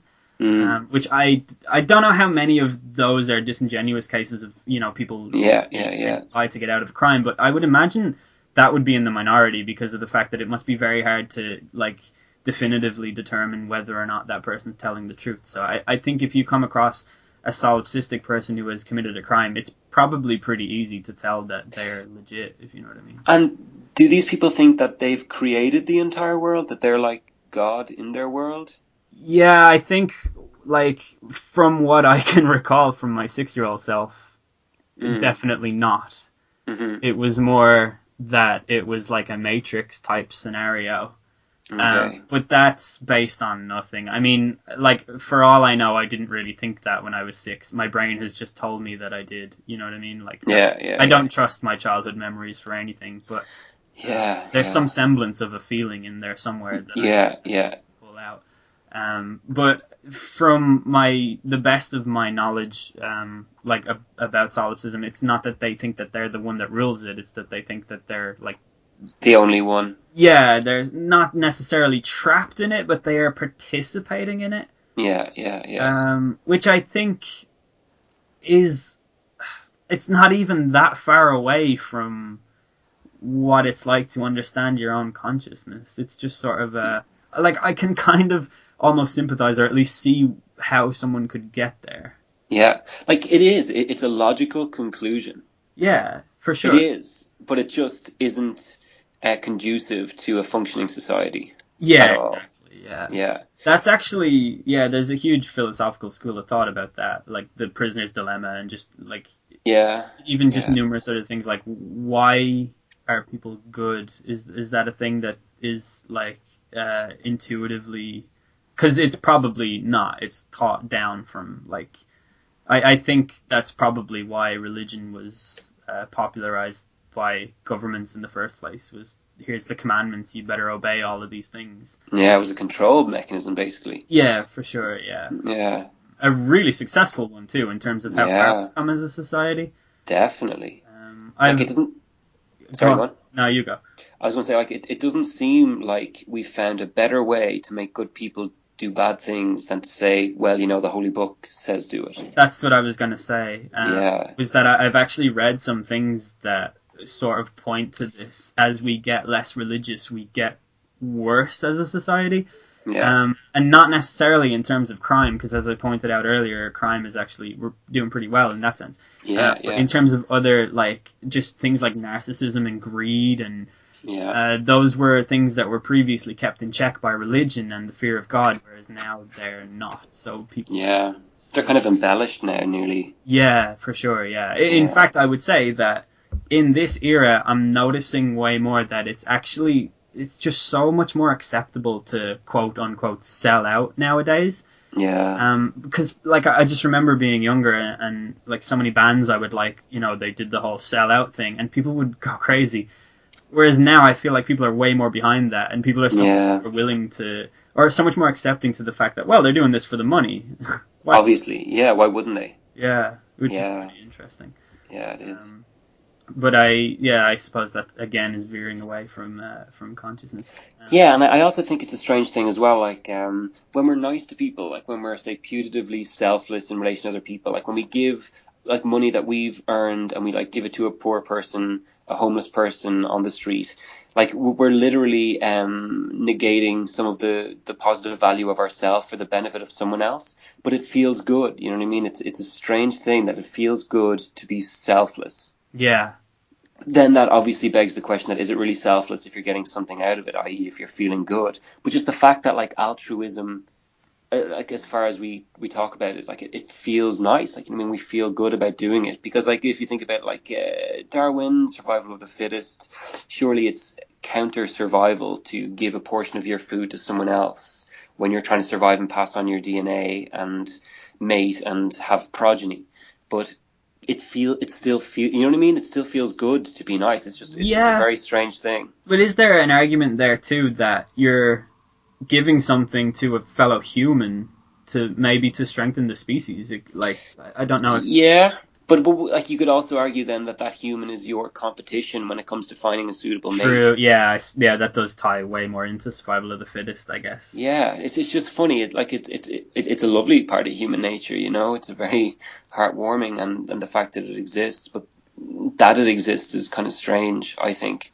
I think, have you ever heard of or read The Selfish Gene by Richard Dawkins? I've heard of it. I have. I've listened to a podcast about it, but it's really good. He kind of goes into that, the fact that by being nice to each other, it actually promoted survival and kind of close-knit hunter-gatherer groups, and we were actually better able to survive. And so the ones who were nice and sociable and affable were more capable of having kind of a successful tribe and passing on their DNA than ones who were just looking out for themselves. And then when something happened to them, they'd no one to look after them, and so they died out. Which is kind of an interesting take on it seems kind of paradoxical that we'd be selfless from an evolutionary perspective. For sure, and I actually noticed that nowadays there are so many of these stories of altruism that make like the front page on BuzzFeed, or it comes up in your Facebook link. But what I've also noticed is this huge counter movement to that, where it's like just the cynicism is like amplified so much on the internet.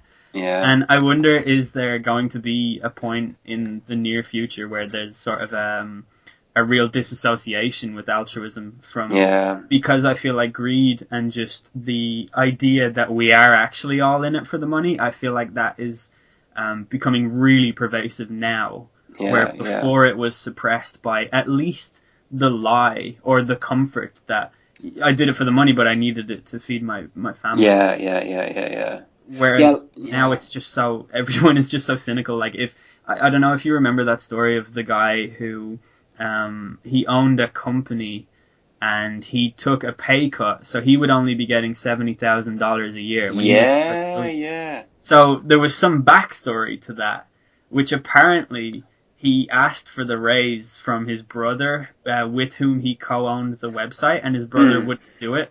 And the only thing that he could do within his power to stop his brother from taking all the money was to give it. And I don't know how true that is, but it was well circulated at the time. Yeah, like, to be honest, that was nearly too good to be true. I thought. Yeah, it was. It seemed like he had some ulterior motive. But don't you feel like if you were in his position, you would absolutely do that, because $70,000 a year is fine? Yeah, and it was actually based on economics. Economists have charted people's happiness as a means of income, and they found that happiness actually does increase with income, but it actually levels off at $70,000 to $75,000 a year. Wow. And people don't get happier after that point, but up to that point, they do get happier as a function of income. It's really interesting. Yeah, that is actually really interesting. So, if, for instance, someone who's on 25,000 a year is less happy than someone on 50,000 a year, who is less happy than someone on 75,000 a year, but that 75,000 a year person is roughly as happy as someone on 100 or 125, etc. Yeah, because I guess once you get to that level, you're eating the same food in restaurants. Yeah. You are, like, you've reached that point where exactly, like food and just dining out and all of the things that you would do to show how rich you are, they kind of level out, with the exceptions of things like Bentleys and Bugattis. Jets and but those people make up such a small minority. They probably didn't even feature in the research. Yeah, definitely. Yeah, that's actually the relationship between consciousness and happiness is kind of interesting, because everyone has this sort of desire to be happy, or at least it's almost an expectation that they're going to be happy. And then when that doesn't happen, people get really, really like sad. And exactly, yeah. People think that happiness is something that comes to them, like I do as well. Like, you're waiting for the next stage to happen, and you're like, I'll be happy then. No, I'll be happy then. It's the idea that happiness is this attainable long-term place you're going to be, but it's not. It's a moment, and it's enjoying the ride as it's happening, as opposed to getting somewhere on the ride. Like, you know what I mean? Arriving, like, you don't arrive somewhere happy. You have to find a way to be happy doing just the day-to-day stuff. People seem to think that it's an end point and not a means. Yeah, exactly. We actually did an episode recently about hype. And I kind of said throughout the episode that I'm so much happier when I'm looking forward to a thing than I am when I have the thing. Like, like new albums and movies and stuff, like watching the trailer or hearing that first single off the album. Yeah, totally. Like when you see the cover art and the track listing, and you're like, this is going to be the most cohesive, like, just well pieced together thematic structure. Totally. And then you're like, 6 out of 10 when it comes out. But like going back to childhood, like I think Christmas is the perfect example of that. Like you think about Christmas Eve and how amazing that is, and the expectation and the build up, and oh my God, tomorrow's Christmas going to be the best thing. And tomorrow comes, and it sort of in a way just feels like a normal day. Like okay, you have the turkey in hand, you have your presents and stuff, but in a way your presents don't match your expectations either. And then Yeah, like and it's all like yeah, you get so many presents as well that you don't really know what to do. yeah, Yeah. totally.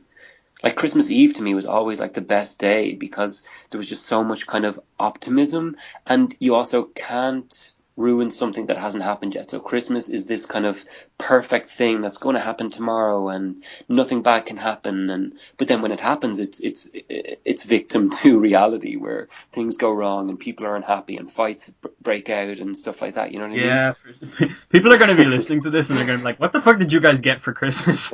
Yeah. Christmas is awesome, but no, like you're talking about like a really specific level of happiness that I can completely relate to, and it's not to say that Christmas is bad. It's that just at least I guess subjectively, in I would say both of our cases, you're less happy on Christmas Day than you are on Christmas Eve, and it's not that you're sad on Christmas Day. It's just that Yeah. nothing matches that the happiness of expectation, and like you say, Reality always has to be imperfect, but I think expectations can be some sort of Shangri-La or some sort of like complete optimistic perfect world, you know what I mean? yeah, And yeah. then yeah, it's I don't know.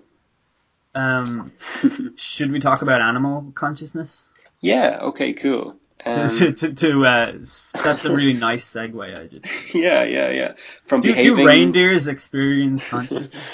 from behaving like animals at the Christmas dinner table Ah, to nice. animal consciousness, From yeah. behaving as animals while we eat animals. Yeah. But they taste so good. Yeah, but do they feel it? I actually think that it is immoral or unethical to eat animal, but I can't help it, and I'm like Yeah, man. There's a huge movement within society that these vegans are bad.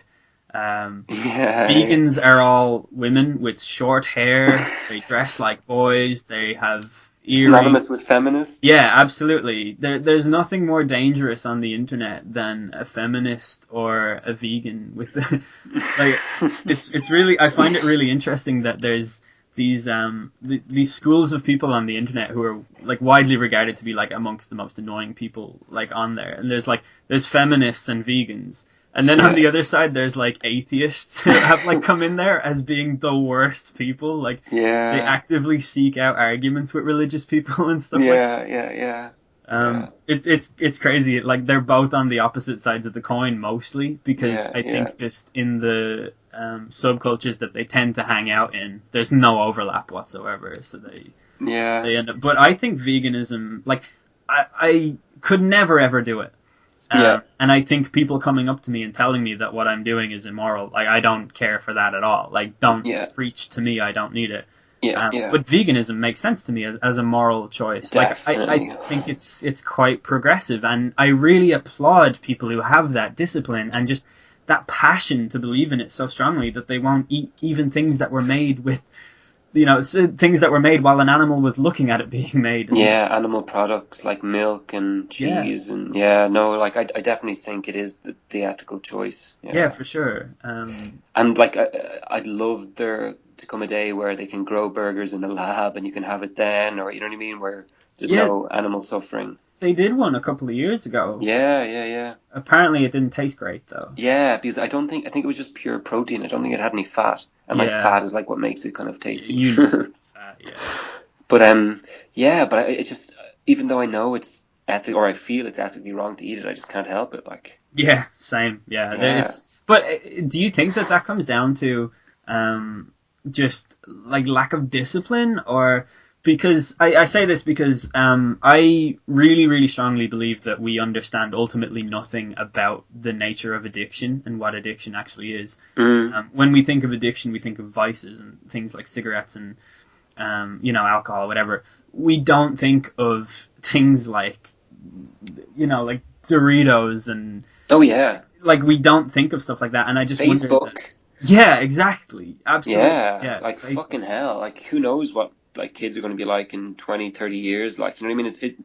I think I saw an article there recently in some really good medical website in the US, and they were saying that it's a internet addiction is associated with a whole load of problems in kids, like with Yeah. mental health and stuff. And yeah, like you can be addicted to anything that feels rewarding, and like once you can't not do it, or once you feel compelled to do it and you can't stop yourself, Yeah. like that's addiction. So that's the point. I had surgery last year, Mm. and during the recovery, I was on these really strong painkillers. Actually, they're tramadol. Um, Yeah, it's an opioid. yeah, exactly. It's great. It's one of my favorite drug experiences because I have difficulty sleeping all the time. But they were great. Yeah. But while I was on those drugs, and going through all of that sort of numbness, I decided to give up smoking because I knew the withdrawals couldn't be any worse than how I was feeling. Yeah. So I did it, and I haven't smoked since then. And it's like that's one instance of me being like, all right, I'm going to actively give up this thing, and I still miss smoking every single day. Yeah. And 2 weeks ago, I didn't give up caffeine, but I decided to stop drinking a can of Coke every day because there's no way that that's good for you whatsoever. Yeah. And I don't even Totally. want to imagine what all that caffeine is doing to my brain every single day. Yeah. So I've stopped, and now I only drink water. And Nice. I'll have a beer once every week in the middle of the week, and then a lot at the weekend. But that's a whole nother thing that I Yeah. need. No, but like sure. Yeah. Everybody does, yeah. Yeah. But it's so difficult to not drink Coke for me, even though like I feel so much better. Yeah. I don't have the drowsiness. I don't wake up in the middle of the night. In fact, my sleeps for the last 2 weeks have been amazing. So cool. Yeah, so I wonder, like, the whole idea of you just couldn't do it ultimately Yeah. comes down to kind of just that you don't really believe in it strongly enough. I don't even know if it's an intellectual thing. I think that like I think it kind of supersedes that. Oh, really? Yeah. Like I think you could intellectualize your addiction and be like, yeah, I can rationalize I need to stop it and I completely understand all the problems associated with it. But I still think there's something there that no matter how well you understand your addiction and want to give it up and know why it's bad, like smokers know that it's terrible for Oh, them. for sure, yeah. Yeah. But I mean, with like veganism is kind of different because I don't Mm. think there are too many. I suppose I've kind of contradicted myself there by saying that.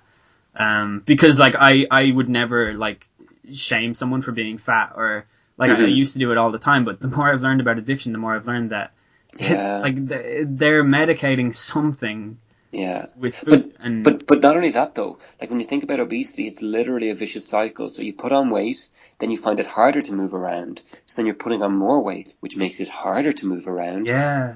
Like you need to move around more to lose the weight, but you can't because you're putting on weight. So it literally just keeps getting worse and worse. And once anything is a vicious cycle, it's so hard to reverse. Yeah, completely. Yeah. I think we're going to learn a lot more about addiction in the next like 20 years to the point Yeah. we kind of because I just we definitely don't know enough about it. Like we know that smoking is bad, and that's kind of as far as we've gotten in the last 15 years or so. Yeah. But yeah, the I guess animal consciousness is something that we have not even. Yeah. So do you think animals are conscious? So I did a little bit of research into this and Hmm. discovered that there is a part of your brain that gives you things like memories, sort The of. hippocampus. Yeah. Yeah. You get memories. You develop an understanding of language somewhat. You become like more aware of your surroundings, like just little things like that. Mm. And I know that dogs have that. But obviously we know that because you can train a dog to do something, and a dog will remember the last time you scraped stuff off a plate into the bin. He knew he was getting something, so he'll come out. Um, I kind of like I think that is enough to make him conscious. Isn't that though sort of like The Turing test. an animal Turing test? Yeah, that's what I Yeah, was going to say. Yeah. yeah. But it And feels more genuine, doesn't it? Because you're seeing an actual organism. Like you're seeing a collection of, sure.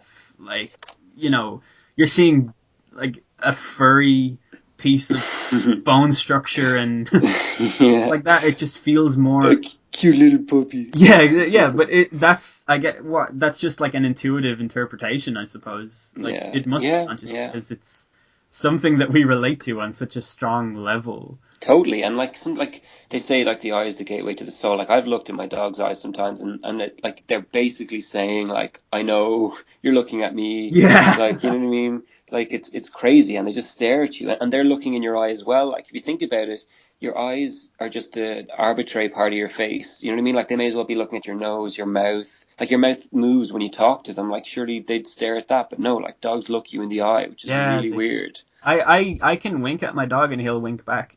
No way. Yeah. And my dog can't. You know my dog. He can't do anything. You poke it in the eye, don't you, when you Yeah. Look, it's doing it again. But yeah, okay, so what if we apply though the solipsism? If we agreed earlier that we can't prove other humans are conscious, how do we traverse the gap with animals? Yeah, I guess it's down solely to interpretation, isn't it? And what you Yeah, think. yeah. Like I just think that dogs experience consciousness.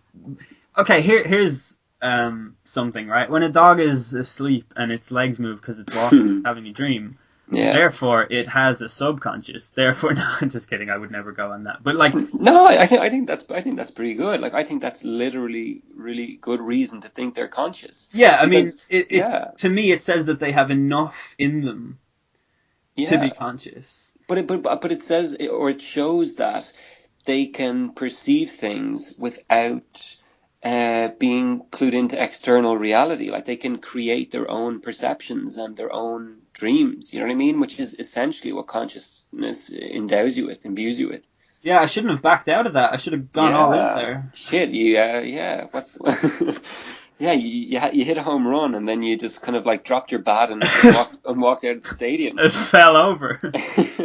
Yeah, you took out your phone and you started texting Yeah. someone. Yeah, Yeah. it's and I think cats probably do too. But I think cats are a little bit less. I don't know how to put this. I think cats are a little bit more, say, kind of like lizard or like more. they're more robotic and They are. they act more like they're programmed. They Yeah. don't like they definitely don't seem to actually No. make their own decisions. But I think that's the beauty of cats. Yeah, me too. Me too. Yeah, I was Like talking about that to someone there recently, and like, yeah, they're just incredible animals because they just go on instinct and they don't give a fuck. yeah, Like they're so badass. Like yeah, they're they just are. the ultimate. They're just the coolest creatures. Yeah, Like, and like they could be playing with you 1 minute, and then they'd get bored, so they just like scratch you and just run away. Like, you know what I mean? yeah. Yeah, like dogs would never do that. Like, and it's funny No. when you see dogs and cats playing, dogs getting its head baited off it, like, and it's just taking it because the Yeah. cat. Yeah, Yeah, it's really funny. no, big time.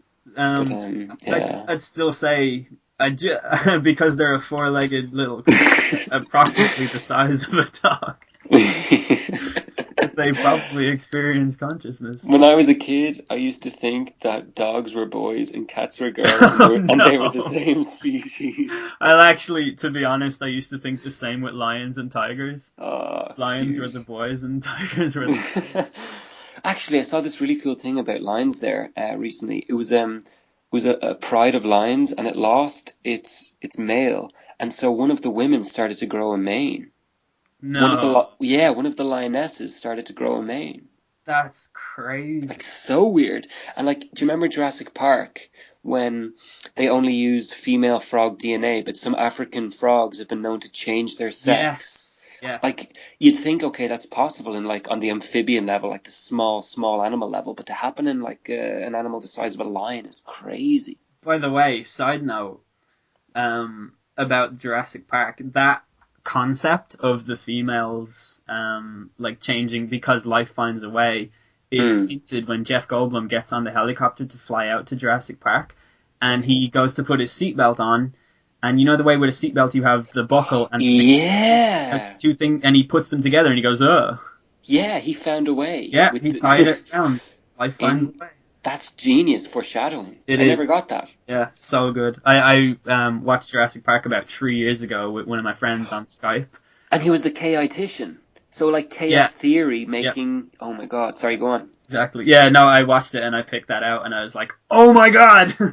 No, fuck off. You didn't pick that out. I picked that out, yeah. Genius. I've been, no, but in fairness, over the last like 5 years, I have been on a crusade to find, like, I've been trying so hard to, like, just, I study film, like, and that's a lie, I don't study film at all, but when I watch films, I study them, like, every single layer, and I try to, like, find the metaphors and, like, everything like that. It's, when I watched, 10 Cloverfield Lane, I was like, yeah, that this is definitely just an allegory for domestic abuse or whatever. Okay, I've never seen it. It's quite good, but when I came Yeah. out of the movie, or when it was sort of getting towards the end and all, I was like, yeah, definitely, and then like came out, read it online, I was like, yes. Although it's a lot more easy to spot in that movie because it's very, Yeah. like, it is kind of obvious, but I think when you watch movies for the first time, you are not tuned into things like that. Yeah, but even to take something as subtle as Jeff Goldblum's seatbelt and to be able to progress from that to sum up basically the mechanism by which the dinosaurs. It's it's Yeah, the fact that that scene is in the movie. Like, but every why? scene is in the movie. I know, but like, why would you have a scene where a guy tries to put a seatbelt together and can't? Like, just why would that be there? Yeah, You know what I that's mean? very Like, true. that's the sort of level that I've tried to get to, where just every Yeah, scene means something on some. exactly. Like every scene is put in on purpose. Yeah. Yeah, it's particularly prevalent in Michael Bay movies. Like, Okay. all of the explosions. Oh, right. Yeah, Yeah, I was being facetious. yeah. I Um, was still perplexed by how the fuck you came up with the Jurassic Park interpretation. yeah. That's genius. Yeah, but it's just, I think, like, I listened to the Empire movie podcast, and like I've started, just when I watch a movie, I'm just not satisfied until I know everything about that movie. Yeah. So when I'm watching something for the first time or rewatching older things, I really like proper, because I mean I knew in Jurassic Park that that's how the dinosaurs ended up reproducing. So like, I mean, that immediately is an advantage, and then the fact that, yeah, but yeah, yeah. And the fact though that it wasn't like two outies, it was two exactly, innies. yeah, Yeah. Oh wow. Yeah, it's so cool. I can actually like picture like that 10-second segment there in my head. Like, yeah. wait, no, it was Alan Grant who did it. Oh, No, you sure? let me think. I thought it was Jeff Goldblum. Because I can picture his awkwardness when he realizes that it's not fitting. Okay, that's something we can check for next time. Yeah, for sure. But in the But meantime, do dinosaurs experience consciousness? yeah, true. Do dinosaurs exist? Were they not just planted here by God to test our faith? Yeah, absolutely. I Mm. think that that's a fair... But again, did you watch the Ken Ham Bill Nye debate about... No? Ken Ham is the leader of the Christian, the fundamentalist Christians who believe that the Earth is only 6,000 years old and stuff. And I don't believe Bill Nye should have debated him at all, because it Yeah. gave room for a counter argument that no credence should be lent to that. Yeah. Yeah. But while he was explaining it, like, I did honestly think to myself, like, I can see why someone would think this. Yeah. You know what I yeah, mean? yeah. Like, not even from because I don't look at people like that and say, oh, what a fucking moron or whatever. Because it's due to a number of, like, cultural factors that they've come to that conclusion. Mostly. I mean, some people are just, even in the face of reason, they're just like, nah, man, this is all. Yeah, totally. And those people need God more than we need. Yeah. Like, I used to debate religious people a lot, and I used to get so frustrated because you'd think you have this watertight argument, and you'd basically be thinking, how can you not agree with me now? Yeah. But, like, the only thing I can think of is that the best thing you should do before you debate a religious person is ask them the question, what would it take for you to change your mind?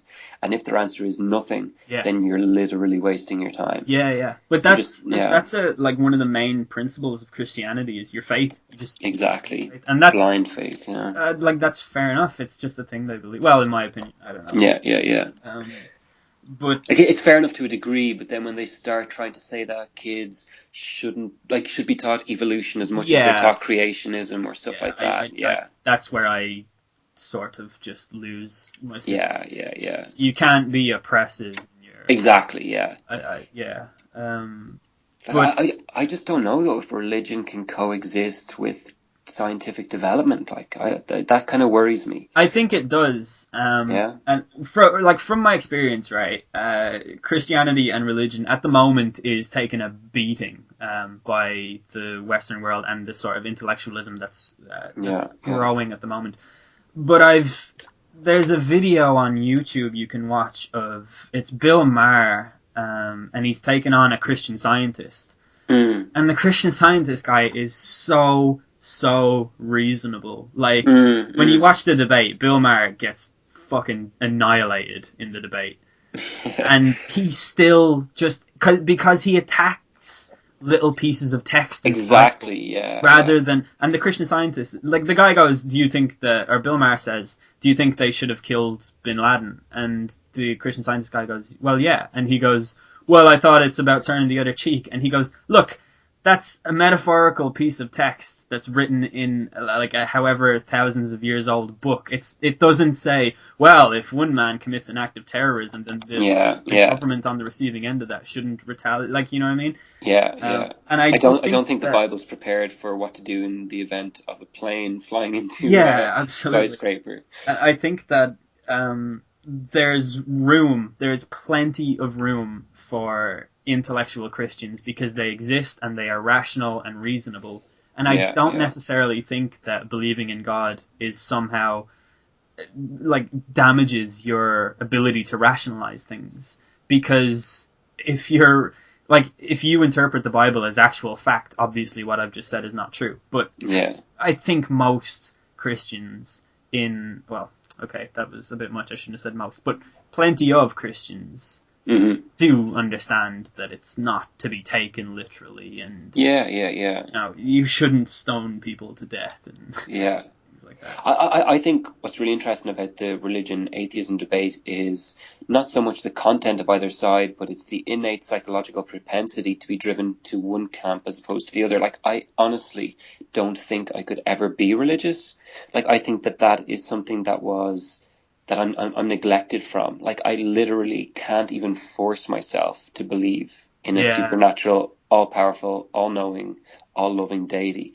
Like, I can understand the concept, I feel, but I just can't believe in it. Like, I can't suspend my disbelief and just be like, you know what, I'm just going to go with it. I'm faking it. If I ever say that, oh yeah, I believe in God now, I'm just saying the words. I'm not feeling the actual adoration or propitiation towards some supernatural deity. Yeah, for sure. When I was a kid, I would have definitely told you I was religious. Like, even up to the age of, say, 14, I would have told you, yes, I believe in God. Yeah. And I wouldn't have believed it, though. I was just saying it because I was, like, hedging my bets. Like, well, if it's true, then I'm sorry. And if not, well, fuck it. That's Pascal's wager, isn't it? Yeah, it is, yeah. And that's something that I was definitely, I was definitely even aware of it, but I would fight off the no part. But then, have you ever been to, I'm sure, because, I mean, you're Irish, you've probably been to Mass a few times. Yeah, loads, yeah. Do you not feel, when, say, the priest is talking and everyone is, say, I don't know, if everyone's bowing or everyone's kneeling, do you not feel a sort of a... serenity, or... Not serenity, but just a slight sort of conscious awareness of the fact that this could be... I definitely feel something spiritual in myself. Spiritual is what I should have said.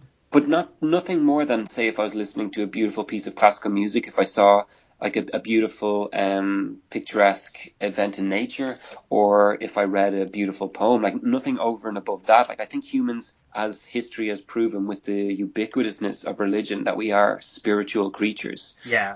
Like, we are, and we need to acknowledge that. And I think that's something that atheism or the atheist movement is still trying to catch up on, the fact that we are innately spiritual and that they can't just throw the baby out with the bathwater and be like, no, we need to get rid of everything and now it's science and only science and reason. Yes. Like, I think that's a very cold way of thinking, I think. Yeah, you're absolutely right. And I've been trying to articulate that exact feeling for many years, because I've felt atheism to be inherently hostile. Needlessly so in most cases. I've found atheism to be a front for intellectual superiority, or at least perceived intellectual superiority. Yeah, Amongst yeah, certain, definitely perceived. Yeah, intellectual yeah. superiority. Yeah. I just like not believing in God doesn't make you more intelligent than a person who believes in God. No, exactly, Um, exactly. but yeah, I actually would be quite interested to discuss the nature of like spirituality and how it affects consciousness, Yeah, because yeah, there are a lot of really interesting alternative medicine things that I don't think science makes room for either that actually do work. And when I hear people discuss things like this, I roll my eyes and I'm like, nah, come on. mm-hmm. But there are many instances of things like that actually working. Like there's like this guy who can cure autism by playing a select series of sounds to kids over and over and over, and like it alleviates autism. It's like this really weird thing that has been documented but never gone, beyond that. Um, But who's documenting it? Say. there's a guy whose name is Doige. And what country? I don't know where he's from. Okay, yeah. But he's had a book published that has gained some like a lot of traction from specific sections of the scientific community. Okay. But I think that there is this unspoken belief that all of that stuff is nonsense, and if you do believe in it, you're a hippie and all of that. Whereas in reality, there's some room for Yeah. you consciously believing that you can do something and then going on to actually do it. Like when someone's gearing up for a battle with cancer, just the belief that you will survive Definitely. is like this unquantifiable power. It aids survival. Yeah, Yeah. Definitely. And it's obviously there's no way to actually like label that or how can we get more of this in people? Yeah. But it's there, and it is a thing that I don't think we discuss, and it definitely relates to consciousness because you become consciously aware of the fact that you're controlling your sensibilities on a level that you can't just do in normal circumstances. What I think is fascinating in line with that is if you look at, say, retired couples, elderly couples, the mortality rate of the spouse after the other spouse has died is extremely high and extremely quick. Absolutely, and it's the same in animals too. Yeah, some animals. Some, like elephants and that. Yeah.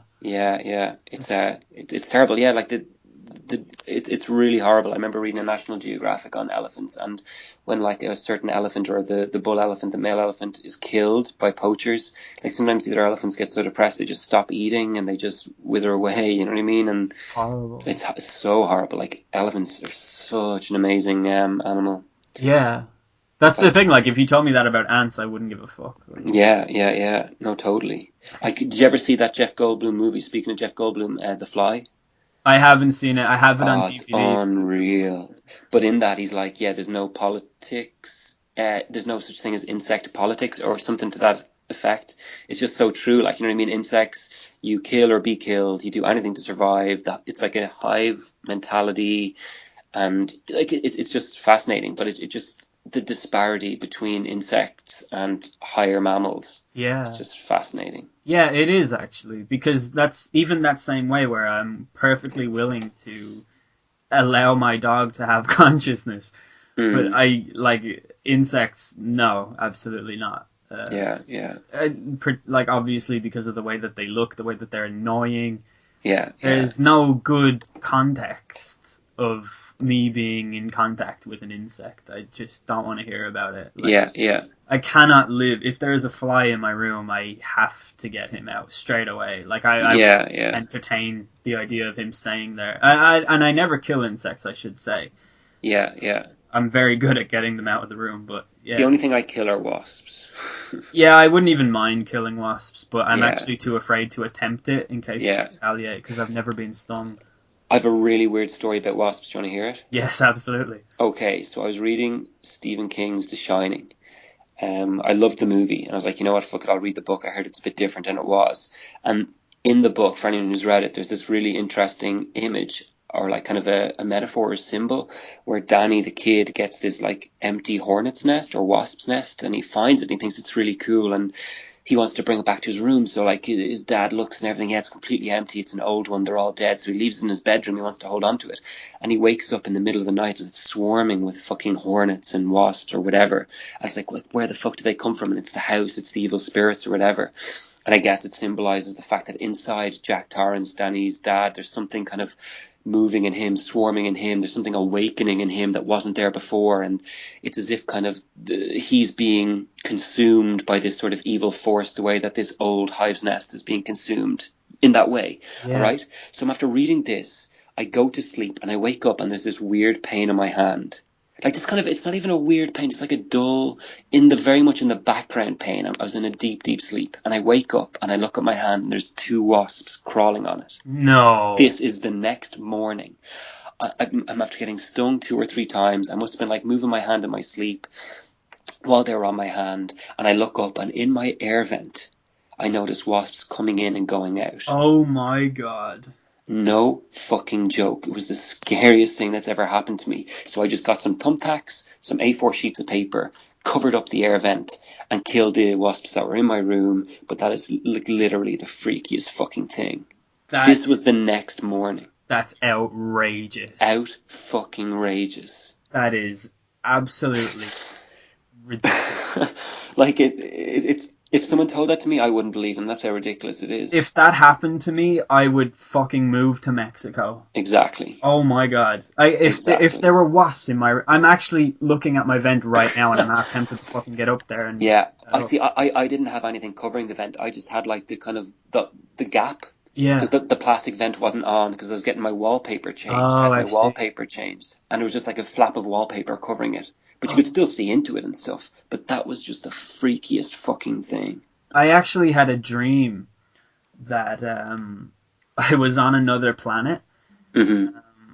I've started taking this medication recently that gives me really vivid dreams. Okay. But I've been playing this game called No Man's Sky. You may have heard of it. The gaming community is outraged about it. Interestingly, I think the gaming community, one of the few communities on Earth that behave like one single consciousness. Yeah.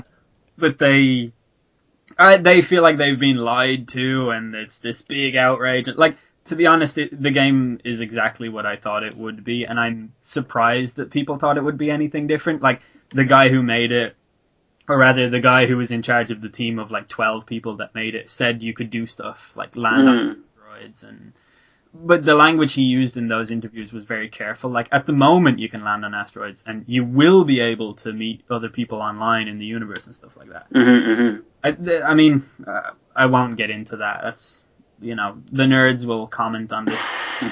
Oh, the Nero, that game is terrible. But anyways, in the game, you travel to other planets and other universes, and it's an infinite universe. Okay. You can travel to an infinite number of planets. They're generated procedurally by the game. And because it's that kind of game, everything is very samey. Like, there are only so many differences. So you play it for maybe a day and you've sort of seen almost everything you can see apart from the rare anomaly. But in the dream, I was on one of the planets that was very clearly a planet from this game. Mm-hmm. And a few times while I was playing this game, I'd be going around harmlessly mining like fossils and shit from the planet in the game. This is in real life. Like, something would attack me, and it would be fucking terrifying because it's like a giant spider, or like a land octopus, or something crazy that you've never seen before. Because like no one's seen any of these animals. They're all generated automatically by the game, so like no two are the same. Yeah. And anyway, in the dream, I was minding my own business, mining stuff on this planet, and I felt something on my back, and I cannot express to you how vividly I felt this. Oh my God. Because I woke up, and it was still on my back for a good 10 minutes, I'd say. Oh my God. Right, but it was a gigantic wasp that covered the entire surface area of my back. That's horrifying. You want to know what makes it slightly worse? What? It was underneath my spacesuit.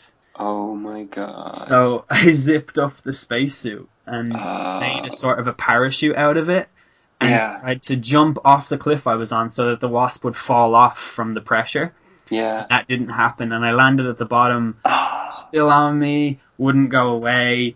It was just this really, really horrible dream, and I couldn't wake up from it. And then Oh eventually my god. the alarm woke me up, and I hate when you can't wake up from dreams. you want to know something else that's really fucking weird? What? I had this dream about this was, I think, when I was living in Scotland, but I was in a bank heist. And for people who think we're off topic, right, we're talking about the subconscious here. So, but I was in a bank heist, and it was my job to wait for the alarm to ring. Like, basically, I was standing around with a gun trained on all of the people in the bank. Yeah, yeah. And as soon as the alarm rang, I had to fire my gun in the air and run outside. And we were waiting for the alarm the whole time. We were like, all right, the alarm is going to be within the next few seconds. Get as much money as you can and stuff like that. And like, I was shouting orders at the guys, like, get all the stuff out of the vault and all that shit. And then the alarm went off, and I woke up, and it was the alarm on my phone. That's so weird. I knew that my alarm was gonna. So weird. Yeah. So my subconscious was aware that it was near. Yeah. My subconscious was aware that it was 29 minutes past 7. Yeah. Isn't That's that so weird. like? I did an episode of this podcast about dreams, and I spoke to my cousin who has studied like things like DMT and the more sort of pseudo-intellectual aspects of the consciousness and effects of hallucinogens and how they relate to dreams. Yeah. And I just cannot get enough of that stuff. Like, Yeah. just Do you want... yeah, go on.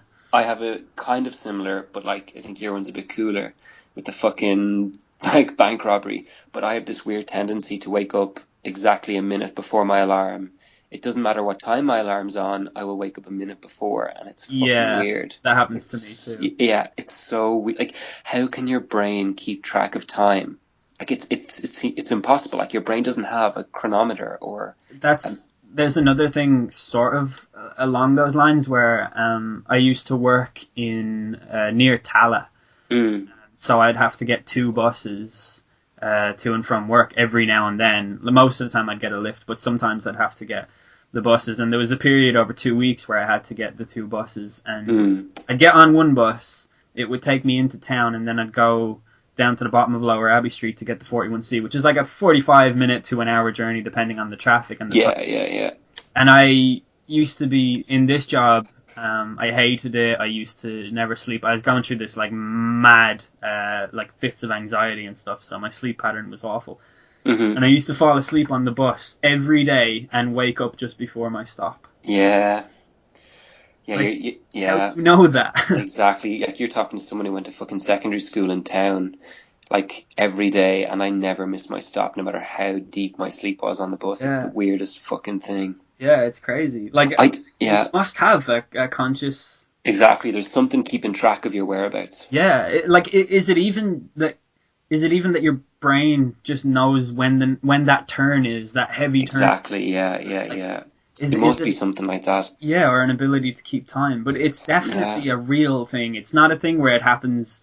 Like, you know how every now and then you're like, oh, I bet it's 13 minutes past 4, and you look at your watch and you're like, hell yeah, it is, I know everything. But this is a real thing that happened regularly enough to determine that it is a significant awareness that your brain or your... Yeah, it's the weirdest fucking thing. But like that's what scares me sometimes as well, is that like we think that, oh yeah, our brain, like we're in control of our brain, or we are our brain. Yeah. But our brain does so much shit that either we're not even aware of, or that controls us in ways we're not even aware of. So do you think that you control your thoughts, or your thoughts control you? I feel like sometimes I feel like I'm a spectator and they're just coming in, they're flowing, I'm there. Sometimes then I'll focus in on something and try and remember and think about things, and then I feel like I'm initiating. But like, what started that initiation? What made me pick that word? Like, I've no fucking idea. Yeah, that's the thing.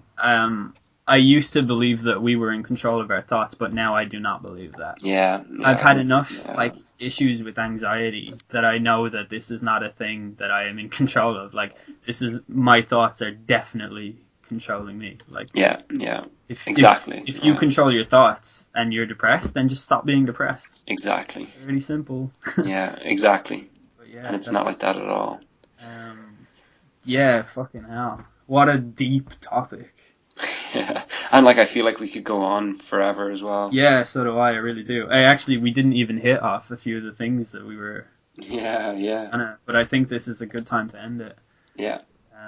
You should definitely come back on this. Yeah, podcast. I'd love to. Thanks for having me on it. Yeah, no worries. You should write a book so that we can promote it on the podcast too. Yeah, let's do it. Yeah. Well, thanks a lot, man. No worries. Thanks for having me.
Just a drop of water in an endless sea.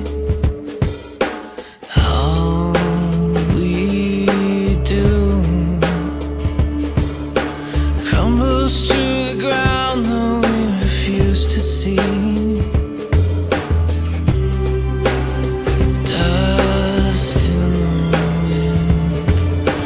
All we are is dust in the wind. Dust in the wind.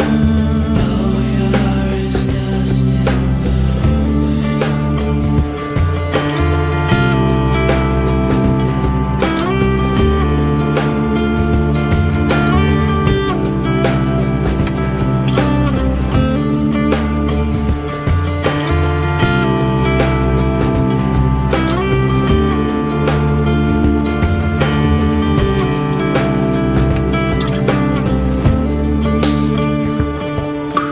Don't hang on. Nothing lasts forever but the earth and sky. It slips